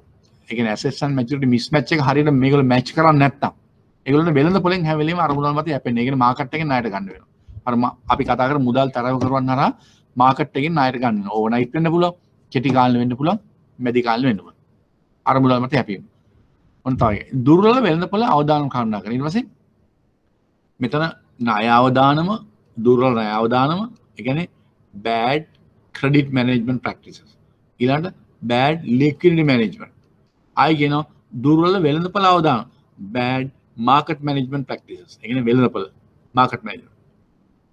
නිසා ආයෝජන වලින් පාඩු සිදුවීම. ඔන්න ඔය තුන නිසාම තුන මතම ආයෝජන වලින් පාඩු වෙන්න පුළුවන්. අරකින් අක්‍රිය ණය ඉහළ යනවා. දුර්වල ද්‍රවශීල කර්ම නිසා වෙළඳපොළ අර්බුදල් මත යැපෙන්න වෙනවා. දුර්වල වෙළඳපොළ අවදානම් කරන නිසා ආයෝජන වලින් පාඩු සිදු වෙනවා. එන්නේ එවැනි අවස්ථාවක පොදුවේ අපි කියනවා මේවා දුර්වල අවදානම් කළමනා කරන එක. දුර්වල අධ්‍යක්ෂ මණ්ඩල සහ දුර්වල ආයතන යහපාලනය. අධ්‍යක්ෂ මණ්ඩලය යම දුර්වලතාවයට. අපි කතා කරපු යහපාලන පරිචයන් හරියට ක්‍රියාත්මක වෙන්නේ නැහැ. අවදානම් පාඩු පියවීම ප්‍රමාණ ප්‍රාග්ධනයක් නොමැතිව. ඒ කොහොමද? අවදානම පාඩුවක් වුණාම පියවන්න ප්‍රමාණවත් ප්‍රාග්ධනයක් තියෙන්න ඕනේ. උදාහරණයක්. මේක තේරුම් ගන්න ඕනේ. ඒක මම පැහැදිලි කරන්න. උදාහරණයක් වශයෙන් ගත්තොත් කිසියම් මූල්‍ය ආයතනයක ප්‍රාග්ධනය තියෙන්නේ මිලියන 1000යි. අපි ටිකක් හිතන්නකෝ. ප්‍රාග්ධනය මිලියන 1000යි. right? එක අවුරුද්දක මේගොල්ලන්ගේ ව්‍යාපාරය මෙහෙයුම් අලාභය හරිද? මෙහෙයුම් අලාභය මිලියන 200යි. පාඩු වෙලා අලාභ මිලියන 200ක් පාඩු වුණොත් ලාභ ලබන්නේ නැහැනේ. ලාභ බෙදන්නත් බෑ. ලාභ රඳව ගන්නත් බෑ. ලාභයක් නැතන පාඩුයි. එහෙනම් ලාභ ගිණුමේ පේන්නේ සුද්ධ අලාභය. සුද්ධ අලාභයක් වෙනවා කියන්නේ කාගේද සල්ලි ඉවරෙන්නේ? අයිතිකාරවන්ගේ සල්ලි. ප්‍රාග්ධනය අනිවාර්යෙන් මිලියන 1000 තියෙන එක මිලියන 800 දක්වා අඩු වෙනවා. අර අලාභය පියවන්න වෙනවා. මෙහෙයුම් අලාභය. එතකොට අයිතිකාරෝ ගෙනාපු ප්‍රාග්ධනයෙන් තමයි මේක වැය වෙන්නේ. ඒක තමයි අපි කියන්නේ අතින් කාලා හරක් බලනවා කියලා කතාවක් තියෙන ගම්වල. අන්න ඒක තමයි උදාහරණ. ඒකට කියන්න පුළුවන් හොඳම සරල උදාහරණ. අතින් කාලා හරක් බලන්න වෙනවා. එතකොට මොකද මේවා වුණොත්. ඒක තමයි කියන්නේ. නිසල ක්‍රියාත්මක වෙන මූලික අධීක්ෂණ නීති නොපිළිවෙලින් යනාදී මූලික දුර්වලතා. මේවෙන් තත්ත්වයක් ආවම පාඩු පියවීමේ ප්‍රමාණවත් ප්‍රාග්ධනයක් නොමැති වෙනවා. එහෙම ගිහිල්ලා දිගින් දිගටම අලාභුණොත් අර මිලියන 1000 ඉඳන් තත්ත්වයට ආවොත් ඔන්න පාඩු පියවන්නත් ප්‍රාග්ධන නැති වෙනවා. එතකොට මොකද වෙන්නේ? ඒ වගේ ආයතනයක කිසි කෙනෙක් ආයෝජනය කරන්නෙත් නැහැ, කොටස් විල්දී ගන්නෙත් නැහැ, සල්ලි ගේන්නෙත් නැහැ. එහෙම වුණාම ආයතනේ බංකොලොත් භාවයට පත් වෙන්න පුළුවන්. ඒ ව්‍යාපාරයේ කටයුතු සඳහා කාර්යක්ෂම අභ්‍යන්තර පාලන ක්‍රම නොමැති වීම. ඒ කියන්නේ internal controls. ඒ කියන්නේ ඕන ව්‍යාපාරික බැංකුවක නෙවෙයි මූල්‍ය ආයතනයේ ඕන තරක් තියෙනවනේ කාර්යක්ෂම අභ්‍යන්තර පාලන ක්‍රම. ඒ කියන්නේ efficient internal control mechanism නොමැති වීම. ඕ ඒ නිසිලස ක්‍රියාත්මක නොවීම. තිබුණත් ක්‍රියාත්මක වෙන්නත් පුළුවන්. ක්‍රියාත්මක නොවීම. මූලික අධීක්ෂණ නීති රීති නොපිළිපැදීම. ඒ කියන්නේ අධීක්ෂකවරයා නියාමකවරයා නියම කරන මූලික නීති රීති නොපිළිපැදීම. යනාදී මූලික දුර්වලතා. ඔන්නවා තමයි මොනවාද? අවදානම් කළමනාකරණයේ මූලික දුර්වලතා. දැන් ඔයගොල්ලන්ට කොහේ හරි තැනක මූල්‍ය ආයතනයක නැත්නම් බැංකුවක නැත්නම් ඕන මූල්‍ය පොදුවේ මූල්‍ය ආයතනයක දුර්වල අවදානම් කළමනාකරණයේ ලක්ෂණ මොනවද කියලා අහුවොත් ඔන්නවා තමයි කතා කරන්නේ. ඔය තියෙන ඔය උත්තර තියෙනවා ඔගේ. ඒ නිසා මේවා පාඩම් කරද්දී හැම වෙලේම ඔයගොල්ලෝ හොඳ සීබුද්ධියෙන් කල්පනාවෙන් මේවා අධ්‍යයනය කරන්න. මොකද මේවායිම නෙමෙයි වෙන විදිහකට හරවලා ඔයගොල්ලන් ප්‍රශ්න අහන්න පුළුවන්. ඕවා තමයි දුර්වල අවදානම් කළමනාකරණයේ තියෙන ප්‍රධාන ලක්ෂණ. ඔවත් බැංකු සහ මූල්‍ය ආයතන දුර්වල අවදානම් කළමනාකරණය බලපානවා. ඒවත් ඔය මූල්‍ය අර්බුදයන්ට සහ පසු ආර්ථික අර්බුදයන්ට බලපානවා. ඊළඟ කාරණේ අධි සමපේක්ෂණය. මොකද්ද මේ?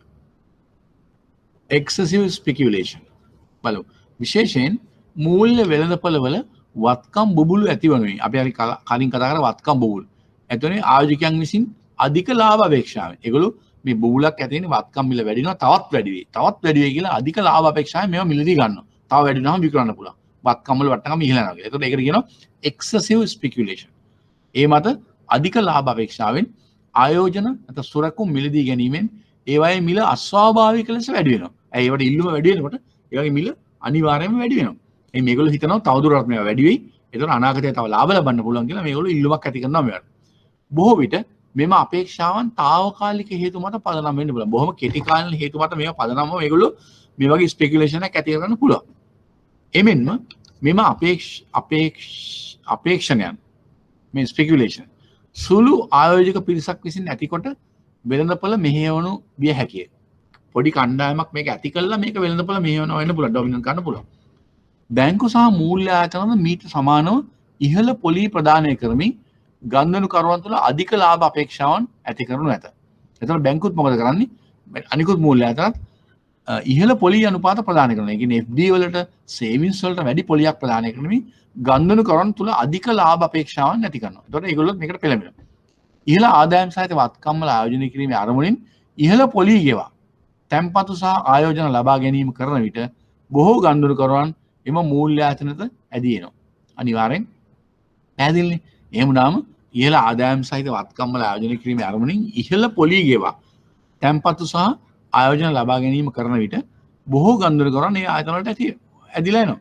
එම ආයතන බොහෝ විට පොන්සි ව්‍යාපාරික ක්‍රම පොන්සි ස්කීම්ස් මේකේ පොන්සි කියලා කෙනෙක් තමයි මේක කරලා තියෙන්නේ. ඒක තමයි මේ පොන්සි ස්කීම් කියලා කියන්නේ විදේශිකේ ආයතන බොහෝ විට පොන්සි ව්‍යාපාරික ක්‍රම ලෙස ක්‍රියාත්මක වුණාද. මේවා ගොඩක් වෙලාවට ක්‍රියාත්මක වෙන්නේ එවැනි ආකාරයට. මේවට කියන පොන්සි ස්කීම්ස් කියලා. ඉහළ පොලී ගෙවීම සඳහා ප්‍රමාණවත් ආදායමක් නොමැති වෙයි. අන්න දැක්කම ඉහළ පොලියක් ප්‍රදානය කරලා ගත්තට ඒවා ගෙවන්න ප්‍රමාණවත් ආදායම නොමැති වෙයි. නව තැන්පතු සහ ආයෝජන වල මුදල් යොදාගෙන පවතින තැන්පතු හිමියන්ට සහ ආයෝජකයන්ට පොලි ලබා දෙන්නේ නැත. මේ කරන්නේ මොකද මේගොල්ලෝ?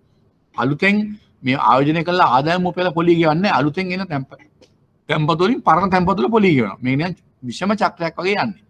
පොලි ලබා දෙන යම් කිසි අවස්ථාවක ගන්ධන කරන් මේ ව්‍යාපාරික ක්‍රමය ගැන සැක උපදවා තාම මුදල් ඉල්ලා සිටි විට එම මූල්‍ය ව්‍යාපාර කඩා වැටෙනවා. මේක තමයි මේ අනවසර මුදල් ව්‍යාපාර කියලා පාඩමක් අපි කරා මතක ඇති උගන්න. ඒ වගේ අපි ඒ ලක්ෂණ කතා කරා. මෙන්න මේ தත්ත්වය තමයි ඔය කියන්නේ. එතන මෙවැනි ව්‍යාපාර මෙවැනි ආයතන මූල්‍ය ආයතන මේ පොන්සි ක්‍රමයට පාත් වෙන ඒවා අනිවාර්යෙන් මේ කඩා වැටෙන්න බලනවා. මූල්‍ය ව්‍යාපාර කඩා වැටෙන්නේ නැත. බොහෝ රටවල මෙම පොන්සි ක්‍රම රාශියක් කඩා වැටී ඇති. අතර නව පොන්සි ක්‍රමද බිහි වුණු නැත. 2008 දී කඩා වැටුණු ශ්‍රී ලංකාවේ ගෝල්ඩන් ෆ්‍රී ක්‍රෙඩිට් කාඩ් සමාගම. අන්න. දැන් ලංකාවට මේ ගෝලීය මූල්‍ය අර්බුදයෙන් පස්සේ ඇතිවෙච්ච ප්‍රතිඵලයක් ඇට මේ ලංකාවේ සමහර සිදුවීම් එක වෙනම පාඩමක් අපි කතා කරනවා. ඔන්න 2008 දී කඩා වැටුණු ශ්‍රී ලංකාවේ ගෝල්ඩන් කී ක්‍රෙඩිට් කාඩ් මේක සෙලින්කෝ සමූහ ව්‍යාපාරයේ සමාගමක්. සමාගම සහ ඇමරිකාවේ නිව්යෝක් නගරයේ බර්නාඩ් මැඩෝෆ් ආයෝජන සුරකපු සමාගම. එවැනි පොන්සි ක්‍රම දෙකකි. අන්න ඒකට ජාත්‍යන්තර උදාහරණයකුයි ලංකාවෙන් උදාහරණයකුයි දීලා තියෙනවා. එවැනි පොන්සි ක්‍රම දෙක. මෙවැනි මූල්‍ය සමාගම් ආයෝජකයන්ගෙන් රැස් කරගන්නා මුදල් එම ආයෝජකයන්ට ඉහළ පොලි ගෙවීමටත් ඉතිරි අධික ලාභ බලාපොරොත්තු වෙන ඉහළ අවදානම් සහිත ව්‍යාපාර සමාගමේ අධ්‍යක්ෂ මණ්ඩල සහ ඉහළ විධායක නිලධාරීන්ගේ පෞද්ගලික සුඛ වෙන්නේ සඳහා වංචාකාරී ලෙස යොදා ගන්නවා. දැක්කනේ මෙවැනි මුදල් ඉහළ සම්පේක්ෂණයක් ඇති කරලා ස්පෙකියුලේෂනයක් ඇති කරලා මෙවැනි එකතු කරගන්න මුදල් රැස් කරගන්න මුදල් එම ආයෝජකයන්ට ඉහළ පොලි පස්සේ එන ඒ වගේම ආයෙත් පොලි ගෙවන්නත් ඉතිරි අධික ලාභ බලාපොරොත්තු ඉහළ අවදානම් සහිත ව්‍යාපාරවල හයි රිස්ක් බිස්නස් වල ආයෝජනය කරන සමහර සමාගමේ අධ්‍යක්ෂ මණ්ඩල සහ ඉහළ විධායක නිලධාරීන්ගේ පෞද්ගලික සුඛ විහරණය සඳහා ඒගොල්ලෝ පාවිච්චි කරනවා. වංචාකාරී ලෙස යොදා ගන්න පුළුවන්. යොදාගනි. ඒ හේතු කොට යොදාගනි. ඒ හේතු කොට ආයෝජකයන්ගේ අරමුදල් නැති වී යනු ඇත. ඒතකොට වෙන්නේ මොකද්ද මේ මුදල් නැති වෙන්නේ? බොහෝ විට මුල් කාලයේදී බැඳුණු ආයෝජකයන් ඉහළ පොලි ලබා ගැනීම තුළින් මුලින් බැඳුන ඉහළ පොලි ලබා ගැනීම තුළින් තම ආයෝජන මුදල් ආපසු ලබාගෙන තිබුණද පසු කාලීන ආයෝජකයන්ගේ මුදල් අහිමි වනු ඇත. මේක අර පිරමීඩ් විදිහට අනේකක්. මේවා පිරමීඩ් ස්කීම්ස් වගේ ඇති වෙනු ඇත. මූල්‍ය අර්බුද කාලයකදී මෙම පොන්සි ක්‍රමයන්ද කඩා වැටෙනවා. අනිවාර්යෙන් මූල්‍ය අර්බුදයක් ඇති අසල මෙවැනි ක්‍රම කඩා වැටෙනවා. බොහෝ බැංකු අර්බුද වලටද හේතු මෙසේ පොන්සි ක්‍රමයට අවදානම් ලෙස පවත්වාගෙන යන ලද බැංකු හෝ මූල්‍ය සමාගම් කඩා වැටීම. බොහෝ ඒවට මේ කඩා වැටීම බලපාන්න පුළුවන්. 2007 ගෝලීය මූල්‍ය අර්බුදයේ උග්‍ර වූයේ නිව්යෝක් නගරයේ ලේමන් බ්‍රදර්ස් නම් වර්ෂ 154ක් පමණ පැරණි ආයෝජන බැංකුව 2008 සැප්තැම්බර් 15 වෙනි දින කඩා වැටීමයි. මෙයද පොන්සි ක්‍රමයට ආසන්න ලෙස රජයේ අධීක්ෂණයෙන් පිටත ක්‍රියාත්මක වූ ආයෝජන බැංකුවක්. අන්න ඒ වගේ බැංකුවක්. පොන්සි ක්‍රම බොහෝ විට රාජ්‍ය අධීක්ෂණයට හසු නොවන ලෙස විවිධ නව්‍ය ආයෝජන ක්‍රමයන් ආයෝජකයන් අතර ඇති කරගනු ලැබේ. නවෝත්පාදන විශේෂ සබඳතාවයන් තුළින් පවත්වාගෙන ලබ ඇත. මෙම සමාගම් බලධාරීන්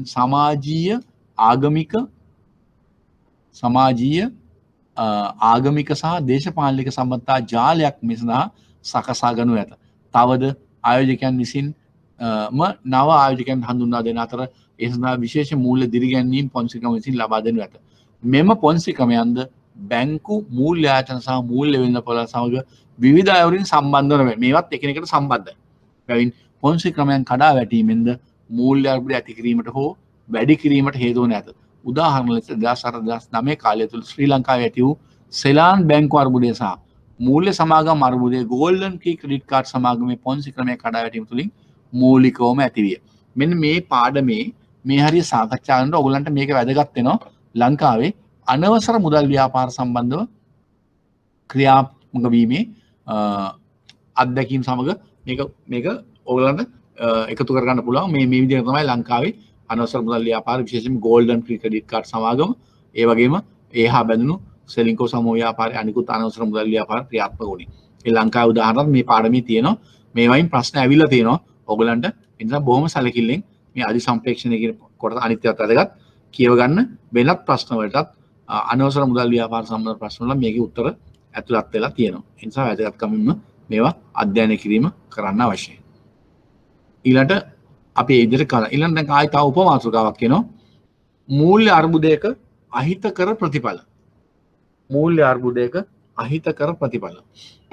අපි බලමු මොකද්ද දැන් මෙවැනි මූල්‍ය අර්බුදයක් ඇති වුණොත් ඇති වෙන අහිතකර ප්‍රතිඵල මොනවද? මේ වගේ ප්‍රශ්න ඇවිල්ලා තියෙනවා. ඔයගොල්ලෝ මේක සැලකිල්ලෙන් නැවත කියවන්න අවශ්‍යයි මම මේ සාකච්ඡාව කරන්න පස්සේ. දැන් මට කියන්න මේ වෙනකන් කතා කරපු ටික අපි දැන් ලංකාවේ පැත්තෙන් උදාහරණ කිව්ව ගත්තා ගෝල්ඩන් ක්‍රෙඩිට් කාඩ් සමාගමක් කතා කරා. ඒ වෙනුත් සමාන ප්‍රශ්න ඇවිල්ලා තිබ්බා ඒ කාලේ. ඉදිරියට එන්න පුළුවන්. අනවසර මුදල් ව්‍යාපාර පාඩුවටත් ඒක කොට සම්බන්ධයි. ඒ වගේම අපි දැන් කතා කරන් යන්නේ මේ මූල්‍ය අර්බුදයන් ඇති වුණාට පස්සේ ඒවයි ඇති වෙන්නේ හේතු කාරණා මෙන්න මේවා කියලා එක එක සමාලෝචන තුන ඒවෙන් කීපයක් තමයි අපි කතා කරේ. මේ නිකන් කතා කරමු මේ කාරණා ක්ලියර්ද? දැන් මේ අන්තිමට කතා කරපු කාරණා ක්ලියර්ද? ක්ලියර්. ඔව්. කාංචනා කියන ක්ලියර් කියලා ඉසිනි රයිට්. දසිනි රයිට්. රයිට් ඕකේ. හරි. ඒක තමයි අපි ක්ලියර් කරගෙන යන්න ඕනේ නැත්තම් මොකද මට තේරුම් ගන්න ඕන ඔයගොල්ලෝ මේක අවබෝධයෙන්ද යන්නේ කියලා. ඒකයි මම මේ අහන්නේ නිතර. නැත්නම් මට ටිකක් මේක සාකච්ඡා කරලා යන්න පුළුවන්. නමුත් එහෙම නෙමෙයි. මට ඔයගොල්ලෝ මේක ඔයගොල්ලොත් එක්කම ඇදගෙන යන්න ඕන. මේක හරියට තේරුම් කරලා දීලා. ඒකයි. ඊළඟට බලමු මූල්‍ය අර්බුදයක අහිතකර ප්‍රතිඵල.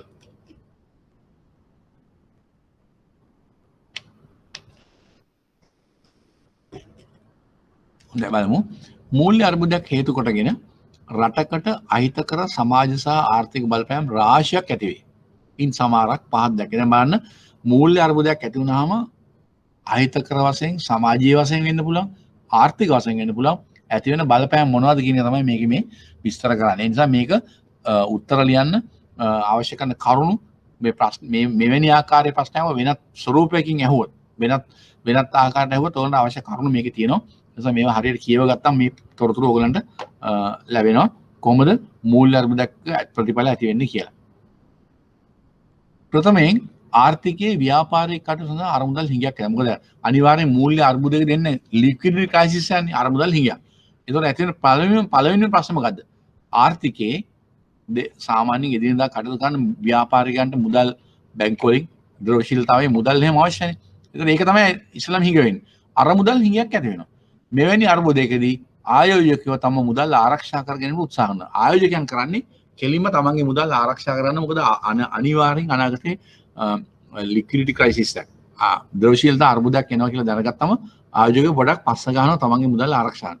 ප්‍රාග්ධන අලාභ හේතු කොට කොටස් සහ ණයකර වෙන්න පුළුවන් වලට සැපේන අරමුදල් ප්‍රමාණය පහළ යනවා. අනිවාර්යෙන් කැපිටල් ලොසස් එනකොට ප්‍රාග්ධන අලාභ එනකොට කොටස් වලින් ඒ වගේම ණයකර වලින් ඒවට සැපේන මුදල් ඒව කවුරුත් ආයෝජනය කරන්න යන්නේ නැහැ.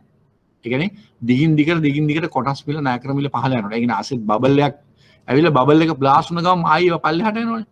ඒකට කවුරුත් ඒවා ආයෝජනය කරන්නේ නැහැ.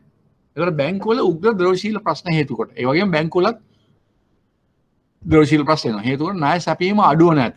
ඒගොල්ලෝ විසින් කරන ණය සැපීමත් මාකට් එකට ක්‍රෙඩිට් සප්ලයි එක අඩු වෙනවා. රටක බොහෝ ව්‍යාපාරික කටයුතු කරනුවේ බැංකු සහ මූල්‍ය වෙළඳපොළ තුලින් ලබා ගන්න අරමුදල් වලින්. එහෙමනේ ව්‍යාපාරිකයෝ ගොඩක් වැඩ කරන්නේ ණය සහ අරමුදල් බැංකු වලින් ලබා ගන්න අරමුදල් වලින්. බැවින් අරමුදල් හිඟ නිසා විශාල ප්‍රමාණයක් ව්‍යාපාර ආයතන වැසී යනවා. දැක්කනේ ක්‍රයිසිස් එකක ප්‍රතිඵල.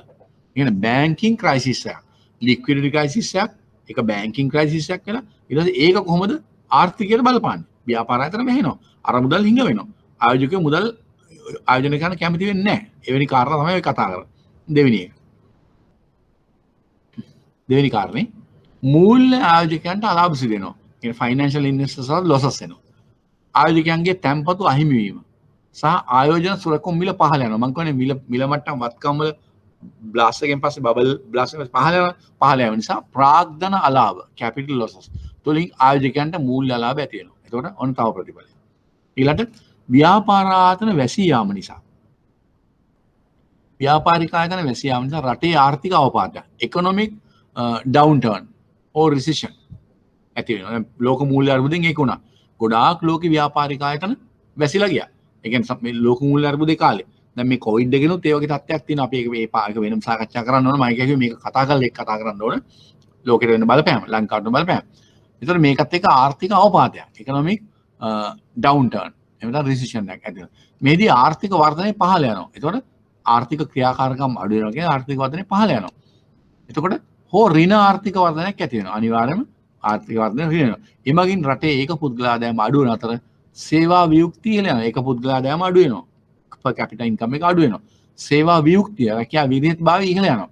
උදාහරණයක් ලෙස 2007 සිට පැවති ගෝලීය මූල්‍ය අර්බුදය හේතු කොට ලෝකයේ ආර්ථික වර්ධනයේ වේගය පහළ ගොස් 2009 දී එය 0.6ක ඍණාගයක් ගැන ලෝකේ ආර්ථික වර්ධනය. බටහිර රටවල සේවා වියුක්තිය ඒ කියන්නේ unemployment වාර්තාගත මට්ටමකට ඉහළ ගිය අතර ඒ ඇමරිකාවේ 8.3ක්, බ්‍රිතාන්‍යයේ 8.4ක්, යුරෝ කලාපයේ 10.4ක්, ග්‍රීසියේ 29%ක්ද, ස්පාඤ්ඤයේ 22.9%ක්ද ලෙස 2011 වන විටද ඉහළ මට්ටමක පැවතින.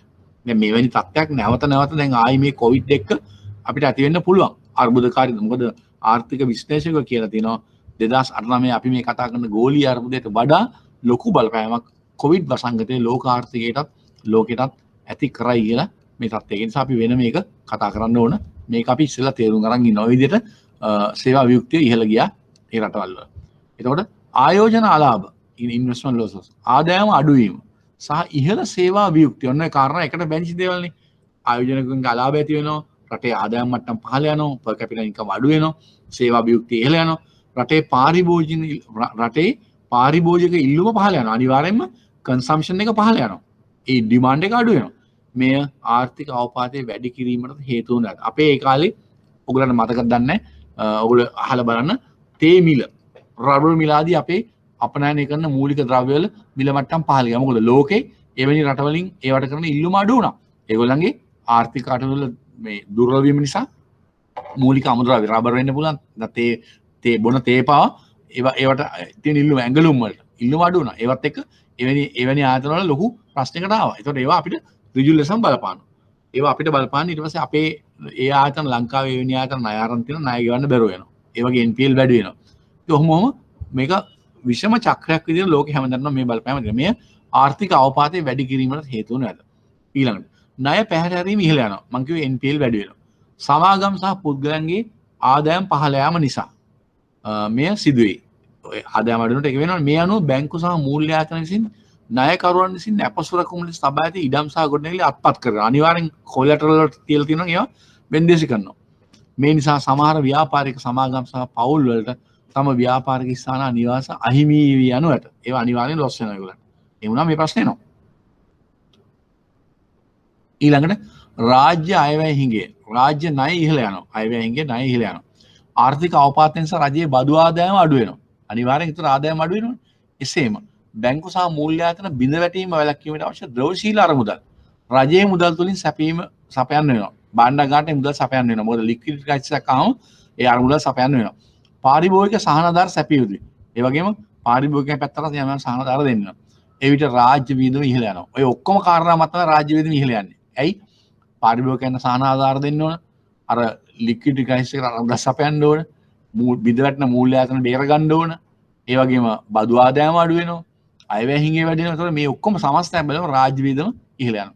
එබැවින් අයවැය හිඟේ ඉහළ යනවා. අනිවාර්යයෙන්ම අයවැය හිඟේ ඉහළ යනවා. අයවැය හිඟේ සාමාන්‍යයෙන් සංවර්ධනය වන රටවල ඉහළ මට්ටමක පැවතුනද සංවර්ධිත රටවල ඉතා පහළ මට්ටමක පවතී. අයවැය හිඟේ සංවර්ධිත රටවල ඉතා පහළ මට්ටමක. අපේ රටවල නම් ටික වැඩි, දියුණු රටවල පහළ. එසේම මෑත කාලින ගෝලීය මූල්‍ය අර්බුදය හේතු කොට අයවැය හිඟේ දළ ජාතික නිෂ්පාදනයේ ප්‍රතිශතයක් ලෙස GDP එකේ රේෂියක් ලෙස යුරෝපීය රටවල අධික ලෙස ඉහළ යන ලදී. ඒගොල්ලන්ගෙත් ඒක වැඩි. උදාහරණ ලෙස 2011 දී ඇමරිකාවේ 8.7ක්, බ්‍රිතාන්‍යයට 4ක්, ග්‍රීසියේ 10ක්, ස්පාඤ්ඤයට 2ක් ලෙස ඉහළ මට්ටමක පැවැත. ඉහළ අයවැය හිඟේ නිසා රාජ්‍ය ණය අධික ලෙස ඉහළ යන ලදී. අන්න ඇති වෙන ප්‍රතිඵල. ඊළඟට සමාජ අසහනකාරී තත්ත්වයක් ඇතිවීම. social uncertainty. මූල්‍ය අලාභ, රැකියා අහිමිවීම, ආදායම් පහළ යාම වැනි ආර්ථික බලපෑම් හේතු කොට සමහර පවුල් සමාජිකයන් දිවිනසා ගැනීම, පවුල් වල ජීවන තත්ත්වය පහළ යාම, සහන ඉල්ලා රාජ්‍ය විරෝධී උද්ඝෝෂණ ඇතිවීම වැනි අයහපත් සමාජ වාතාවරණයක් ඇතිවනු ඇත. ඔන්න ඔය ආකාරයේ ප්‍රතිඵල ඇති වෙනවා මෙවැනි මූල්‍ය අර්බුදකින් පසු. මේවා අනිවාර්යයෙන්ම ඔයගොල්ලෝ හොඳට තව සැරයක් තනියම කියව ගන්න ඕනේ. මේවා හොඳට ධාරණය කරගන්න. මෙවැනි අර්බුදකාරී තත්ත්වයන් පස්සේ ඇති වෙන ප්‍රතිඵල තමයි අපි මේ කතා කරන්නේ. මූල්‍ය අර්බුදයක අහිතකර ප්‍රතිඵල. අනිවාර්යෙන් මේවයි හිතකර ප්‍රතිඵල ඇති වෙන්නේ නැහැ. ඇති වෙන්නේම අහිතකර ප්‍රතිඵල. ඒක තමයි ඒ කතා කරේ. ඊළඟට අපි බලමු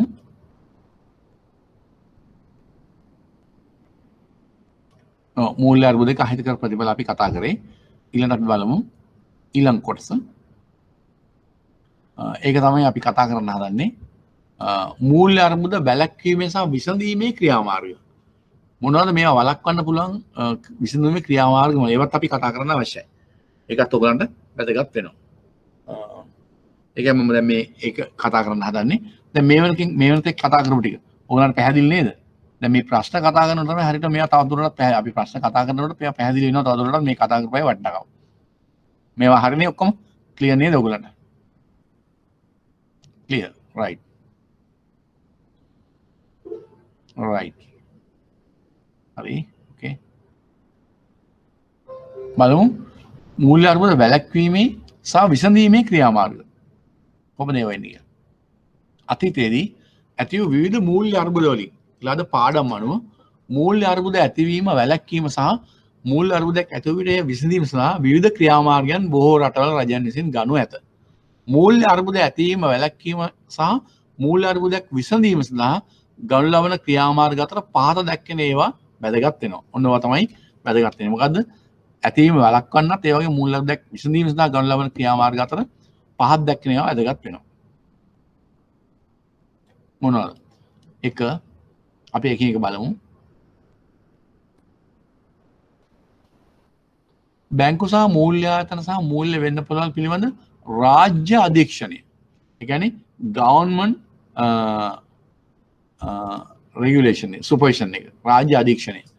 මෙහිදී ව්‍යාපාරික කටයුතු සඳහා මනා ඇගීමකින් පසු බලපත්‍ර ලබා දීම. ඒ කියන්නේ බැංකු සහ මූල්‍ය ආයතන මූල්‍ය වෙන්න පුළුවන් පිළිබඳ රාජ්‍ය අධීක්ෂණය කළ බලපත්‍ර වගේ ලබා දෙනකොට විධිමත් ආකාරයෙන් මනා ඇගීමකින් පසු මූල්‍ය ආයතන වලට බැංකු වලට බලපත්‍ර ලබා දීම. අවදානම් කරුණාකරණය සඳහා විචක්ෂණ අවශ්‍යතාවය prudential requirement පැනවීම. ඒ කියන්නේ අවදානම් රිස්ක් එක මැනේජ් කරන්න බොහොම විචක්ෂණ ආකාරයේ අවශ්‍යතාවයන්. මෙන්න මේ විදිහට ප්‍රාග්ධනය තියා ගන්න ඕන. මේ විදිහට NPL අඩු කරන්න ක්‍රියාමාර්ග ගන්න ඕන. මේ වගේ ද්‍රවශීලතා වත්කම් පාත්තගෙන යන්න ඕන. මේදී ඒක පුද්ගල නැය සීමාවන් පාත්තගෙන යන්න ඕන. මේ විදිහට බොල්ල ආඩමාන සඳහා වෙන් කරන්න ඕන. ඒ දොසින් විචක්ෂණ ක්‍රියාමාර්ග. අපි ඒ ඔක්කොම කතා කරලා තියෙනවා ඔයගොල්ලොත් එක්ක.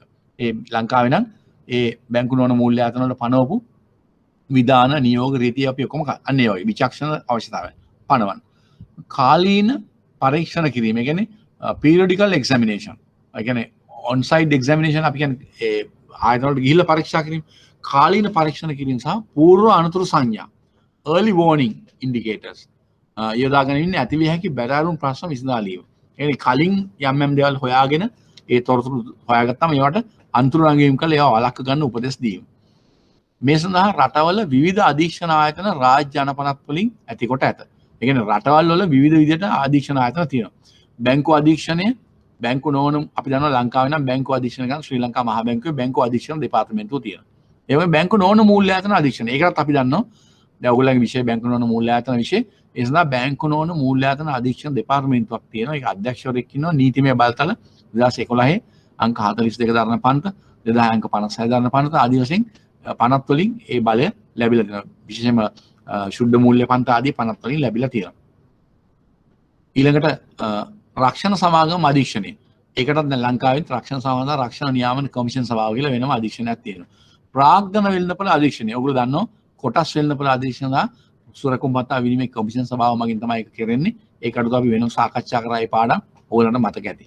සහ මූල්‍ය ව්‍යුත්පන්න සුරකුම් වෙළඳපොළ අධීක්ෂණය. ඒ කියන්නේ ෆයිනෑන්ෂල් ඩෙරිවටිව්ස් මාකට්. ඒවට වෙනම අධීක්ෂණ. ඉන් සමහර රටවල මෙම සියලු අංශ අධීක්ෂණය සඳහා එක් අධීක්ෂණ ආයතනයක්.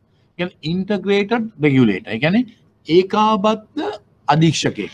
ඒ කියන්නේ සමහර රටවල තියෙන්නේ මේ ඔක්කොම අංශ අධීක්ෂණය කරන්න එකම ආයතනයක් තියෙන්නේ.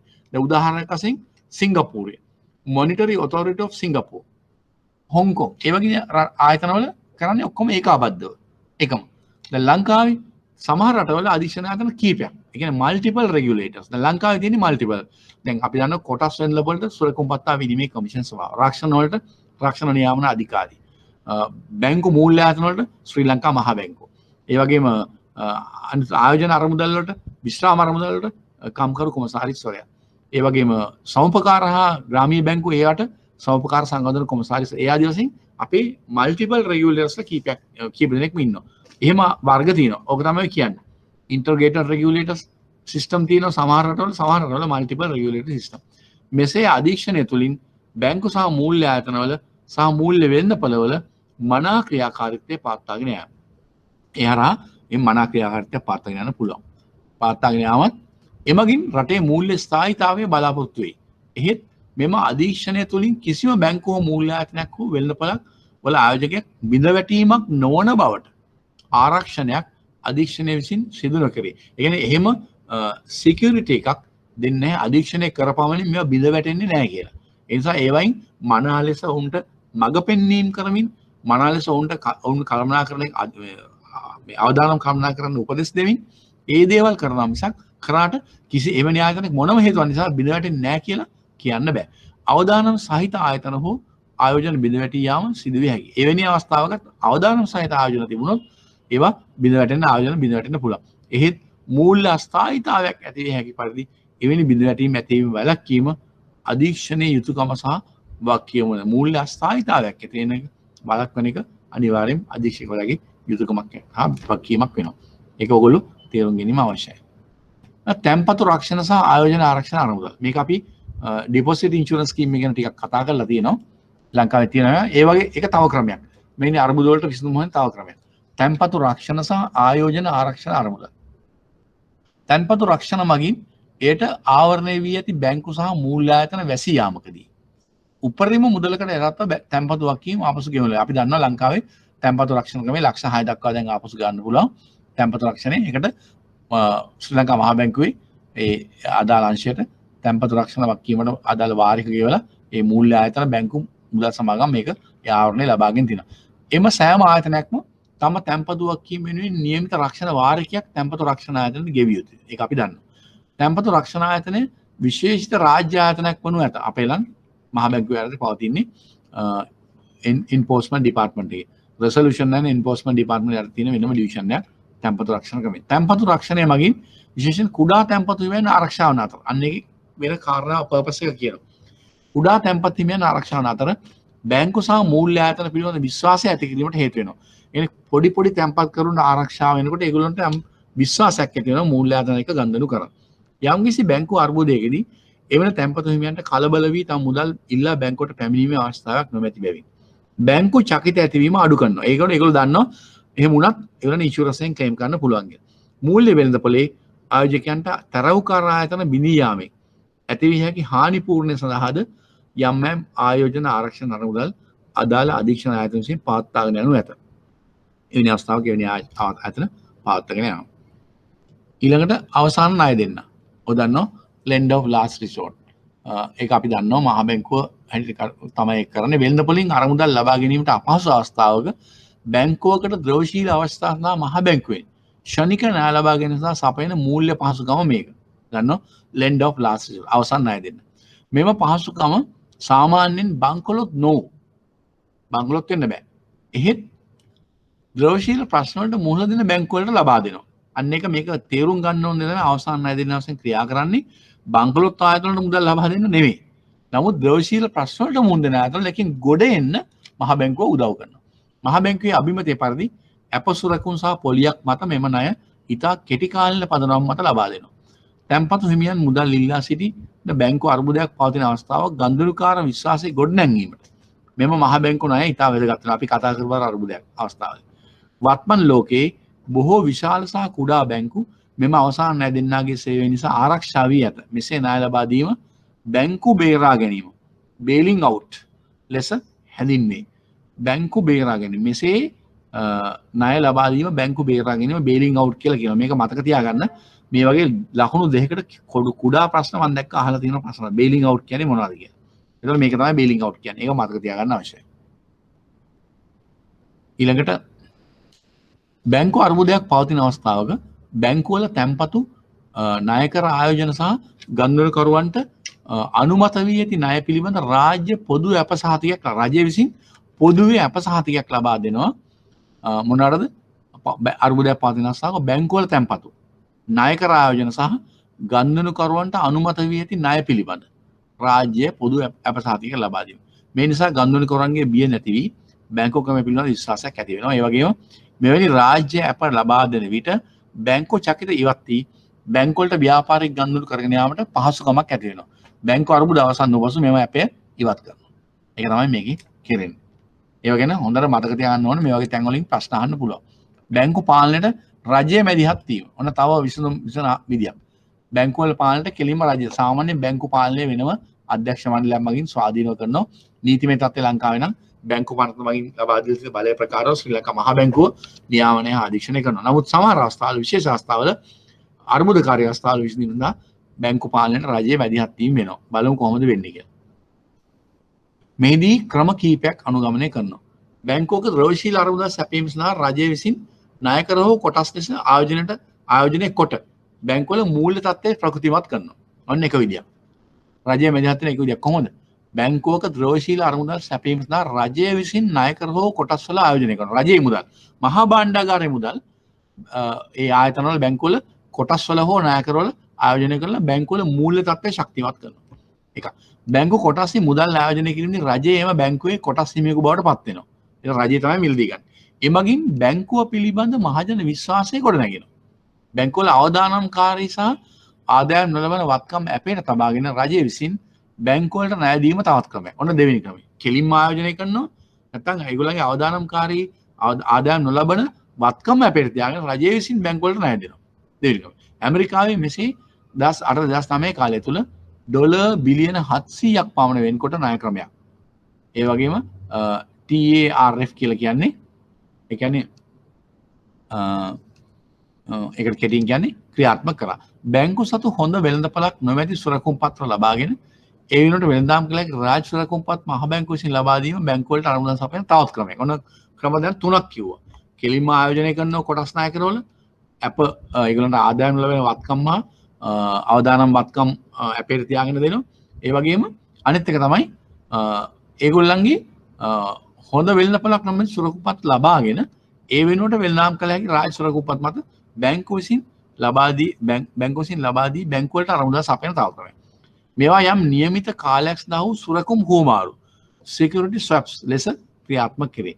පසුගිය ගෝලීය මූල්‍ය අර්බුදයේ සමයේ ඇමරිකාවේ සහ එංගලන්තයේ මහ බැංකු මෙය ක්‍රියාත්මක කළා ඒ රටවල.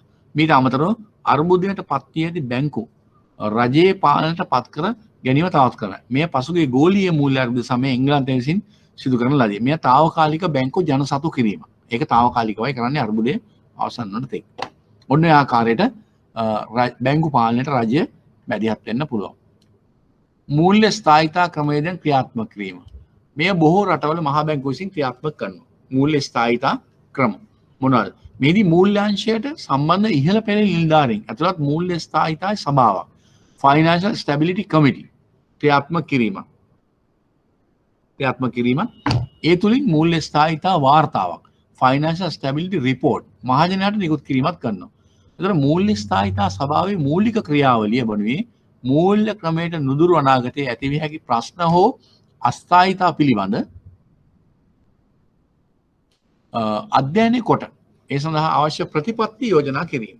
ඒ කමිටියේ. ඒ අනුව මූල්‍ය ක්‍රමයේ වැදගත් අංශ පිළිබඳ දත්ත කලින් කලට ලබාගෙන පර්යේෂණ කිරීම තුළින් මූල්‍ය ක්‍රමයේ ස්ථායීතාවය අස්ථායීභාවය පිළිබඳ ඇගීම් කෙරේ. මෙම පර්යේෂණ බොහෝ විට මූල්‍ය ක්‍රමයේ මුහුණ දෙන විවිධ අවදානම් හඳුනා ගැනීම සඳහා යොමු වෙනවා. මෙය පද්ධති අවදානම සිස්ටම් රිස්ක් නම් වේ. මෙම අවදානම් බොහෝ විට විවිධ ගණ්ඩනු අධික ලෙස සංකේන්ද්‍රණය වීමෙන් ඇතිවේ. මෙහිදී අධ්‍යයනය කරන මෙවැනි සංකේන්ද්‍රණ කීපයක් සඳහා උදාහරණ දක්වන්න පුළුවන් මෙන්න මේ ආකාරයට. මොනවාද? බැංකු ආයතන විසින් විශාල ව්‍යාපාරික ආයතන සීමිත ප්‍රමාණයට අධික ණය පහසුකම් සැපයීම. අපි දන්නවා මේක high concentration risk එකක්. දැන් ලංකාවේ නම් ඒ තත්ත්වය පාලනය කරලා තිනවා එක ආයතනයකට දෙන්න පුළුවන් ණය සීමාව. single borrow limit කියලා අපි දන්නවා බැංකු වලටත් මුදල් සමාගම් වලටත් එහෙම සීමාවන් පනවලා තිනවා. අපි ඒක ඉගෙනගෙන තියෙනවා. මෙහිදී එම ව්‍යාපාර ආයතන වල මූල්‍ය ප්‍රශ්නයක් ඇති වුවොත් බැංකු වලට අහිතකර ප්‍රශ්න ඇති. ලංකාවේ තත්ත්වය ඇත්තටම ඇති වෙන්න ඉඩ දීලා නැහැ. ඒ වගේම මූල්‍ය වෙළඳපොළ අධික ලෙස කෙටි කාලින විදේශ ආයෝජන මත පැවතීම. මූල්‍ය වෙළඳපොළ අධික කෙටි කාලින විදේශ ආයෝජන මත පැවතේ. මේ විදේශ ආයෝජන ඕනෑම අවස්ථාවක ඉතා කෙටි කාලයක් තුළ රටින් ඉවත්ව ආපසු යා හැකි බැවින් ඉතාමත් අවදානම්කාරී වනු ඇත. මෙසේ විදේශ ආයෝජන ආපසු යන අවස්ථාවක විදේශ විනිමය අර්බුදයක් සහ දේශීය වෙළඳපොලේ ද්‍රවශීල අර්බුදයක් ඇති වෙන්න පුළුවන්. මෙන්න මේ තත්ත්වය සමනය කරන ලංකාවේ ඔයගොල්ලන්ට මතක ඇති මම කිව්වා රාජ්‍ය සුරකුම්පත් ආයෝජනය කරද්දී ඒ වගේම සීමාවක් විදේශිකයන්ට පනවන 10% සීමාව. ඒවා ඒ අවස්ථාවල 10%කට එහාට ආයෝජනය කරන්න දෙන්නේ නැහැ. කොටස් වෙළඳපොලේ ආයෝජනය කරද්දීත් එවැනි සීමාවන් පනවලා තියෙනවා. ඒ නිසා ලංකාව ඒ අතින් මෙවැනි තත්ත්වයන්ට මුහුණ දෙන්න කල්තිය සූදානම් වෙලා සීමාවන් හොඳට ප්‍රූඩන්ට් විදිහට පනවලා තියෙන බව ඔයගොල්ලෝ මතක තියාගන්න අවශ්‍යයි. ඒ වගේම උඩින් කියප එකෙත් එහෙමයි මේ කාරණෙත් එහෙමයි. ඊළඟ කාරණේ බලමු. බැංකුව අධික ලෙස ණය ගැනීම සහ ආයෝජනය තුලින් මූල්‍ය වෙළඳපොළ මත රැඳීම.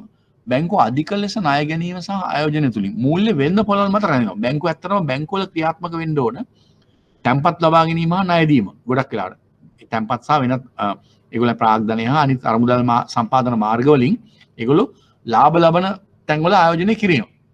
නමුත් ඒ වෙනුවට බැංකුව අධික ලෙස ණය ගැනීම, ඒ කියන්නේ වෙළඳපොළෙන් ණය ගැනීම තැන්පත් වෙනුවට සහ ආයෝජනය තුලින් ඉන්වෙස්ට්මන්ට්ස් තුලින් මූල්‍ය වෙළඳපොළ මත රැඳෙනවා. මූල්‍ය වෙළඳපොළක අර්බුදකාරී තත්ත්වයක් ඇති වුණොත් අනිවාර්යෙන් ඒක බලපානවා බැංකුවල ක්‍රියා. ඒ අනුව වෙළඳපොළ අස්ථායීතාවයක් බැංකු ක්‍රමයකදී පැතිරෙනු නැත. දැන් ඕගොල්ලෝ තේරුම් ගන්නවා බැංකුවල වැඩ කරන දන්නවා ඇති. බැංකුවල ගොඩාක් ලාභ ලබන්නේ සාම්ප්‍රදායික අරමුදල් ක්‍රමවල ඉඳලා ඒ කියන්නේ ෆන් බේස් ඇක්ටිවිටීස් වල ඉඳලා බැංකුව ගොඩක් කරලා දැන් ක්‍රමේ මාරු වෙමින් ඉන්නවා ෆී බේස් ඇක්ටිවිටීස් වලට. ඒක තේරුම් ගන්න අවශ්‍යයි ඔයගොල්ලෝ. ඒ කියන්නේ ට්‍රැඩිෂනල් ෆන් බේස් ඇක්ටිවිටීස් වල ඉඳලා මොඩර්න් ෆී බේස් ඇක්ටිවිටීස් වලට බැංකු මාරු වෙමින් පවතිනවා. ඒක අපි ප්‍රශ්නයක් එක්ක ඉදිරි කාලේ අපි ප්‍රශ්න සාකච්ඡා කරන ඒක තේරුම් ගන්න පුළුවන් තවදුරටත්. ඊළඟට ආර්ථිකයේ සහ මූල්‍ය ක්‍රමේ ගනුදෙනු පිළිබඳ විශාල ව්‍යාපාරික සමාගම් සහ බැංකු අතර පවතින අධික අන්තර් සම්බන්ධතාවය නෙට්වර්කින්. ඒ කියන්නේ ආර්ථිකය සහ මූල්‍ය ක්‍රමයේ ගනුදෙනු පිළිබඳ විශාල ව්‍යාපාරික සමාගම්. උදාහරණයක් වශයෙන් ලංකාව ගත්තොත් ලංකාවේ තියෙන එහෙම ව්‍යාපාරික සමාගම් විශාල group of companies එහෙම සහ බැංකු අතර පවතින අධික අන්තර් සම්බන්ධ. ඒ කියන්නේ ගොඩාක් banking relationships එවැනි ආයතනයක තිබුණොත් එවැනි ආයතනයක් බිඳවැටීම හේතුවෙන් යම්කිසි අවස්ථාවක අවදානමක් ඇති වෙනවා බැංකු වලට. අන්න එවැනි අවස්ථාවක අර්බුදයක් කරා යන්න පුළුවන්.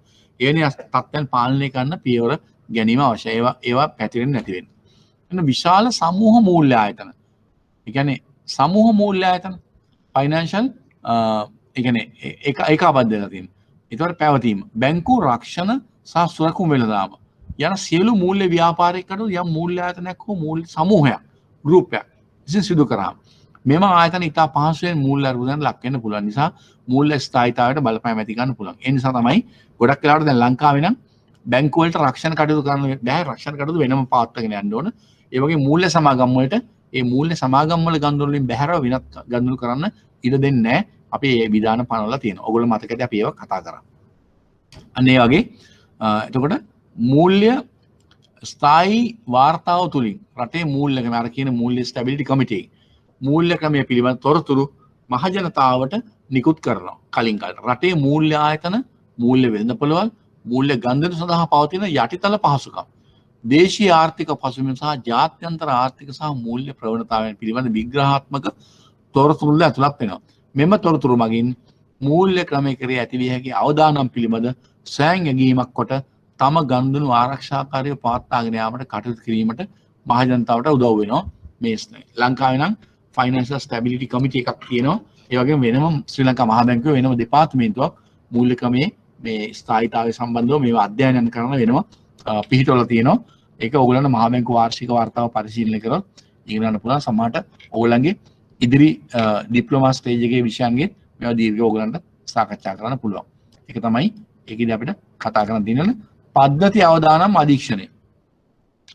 හත්වෙනි කාරණේ. අපි මේ කතා කරන්නේ මොනවද ළමයි දැන්? මේ අපි කතා කරන්නේ මූල්‍ය අපේ දැන් මේ අනුමාත්‍රකාව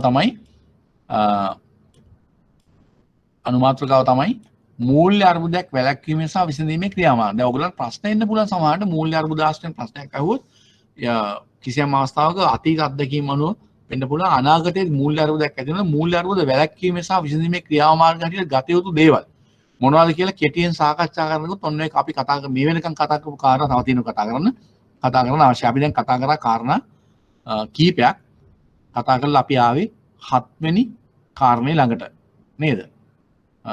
ඒක තමයි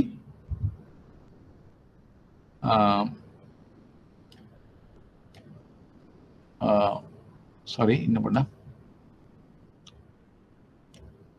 ඔව්.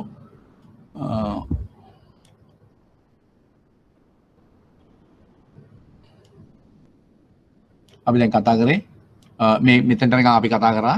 ඊට පස්සේ ඊළඟ 7 වෙනි කාරණේ පද්ධති අවදානම් අධීක්ෂණය. ඒකත් ඒ අවදානම් මූල්‍ය අරමුණ විසඳීමේ එක්තරා ආකාරයක තවත් ක්‍රියාමාර්ගයක්. අපිට දැන් මම හිතන්නේ ලැබිලා තියෙන කාලය අපේ අවසానයි.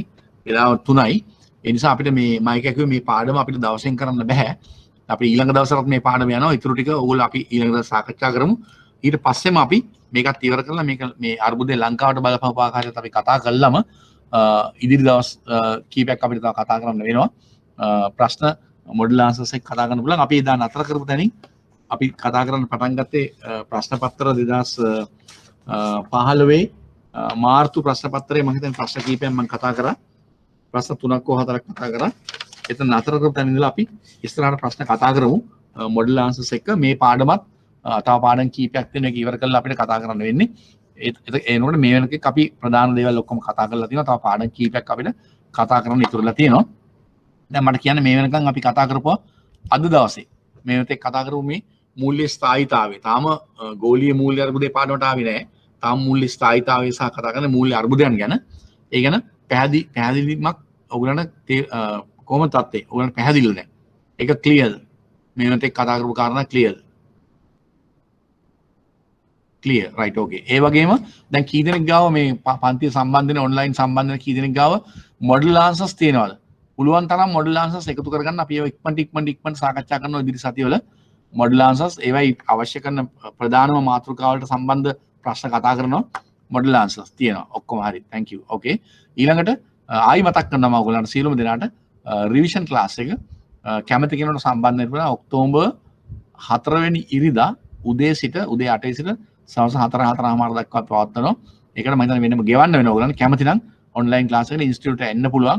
ඇවිල්ලා සම්බන්ධ වෙන්න පුළුවන්. අපි වේගෙන් පාඩම් සම්පූර්ණයෙන්ම හරහා බැඳිලා තියෙන ප්‍රශ්න අපි සාකච්ඡා කරනවා. එහෙනම් අද අපි පාඩම නතර කරනවා.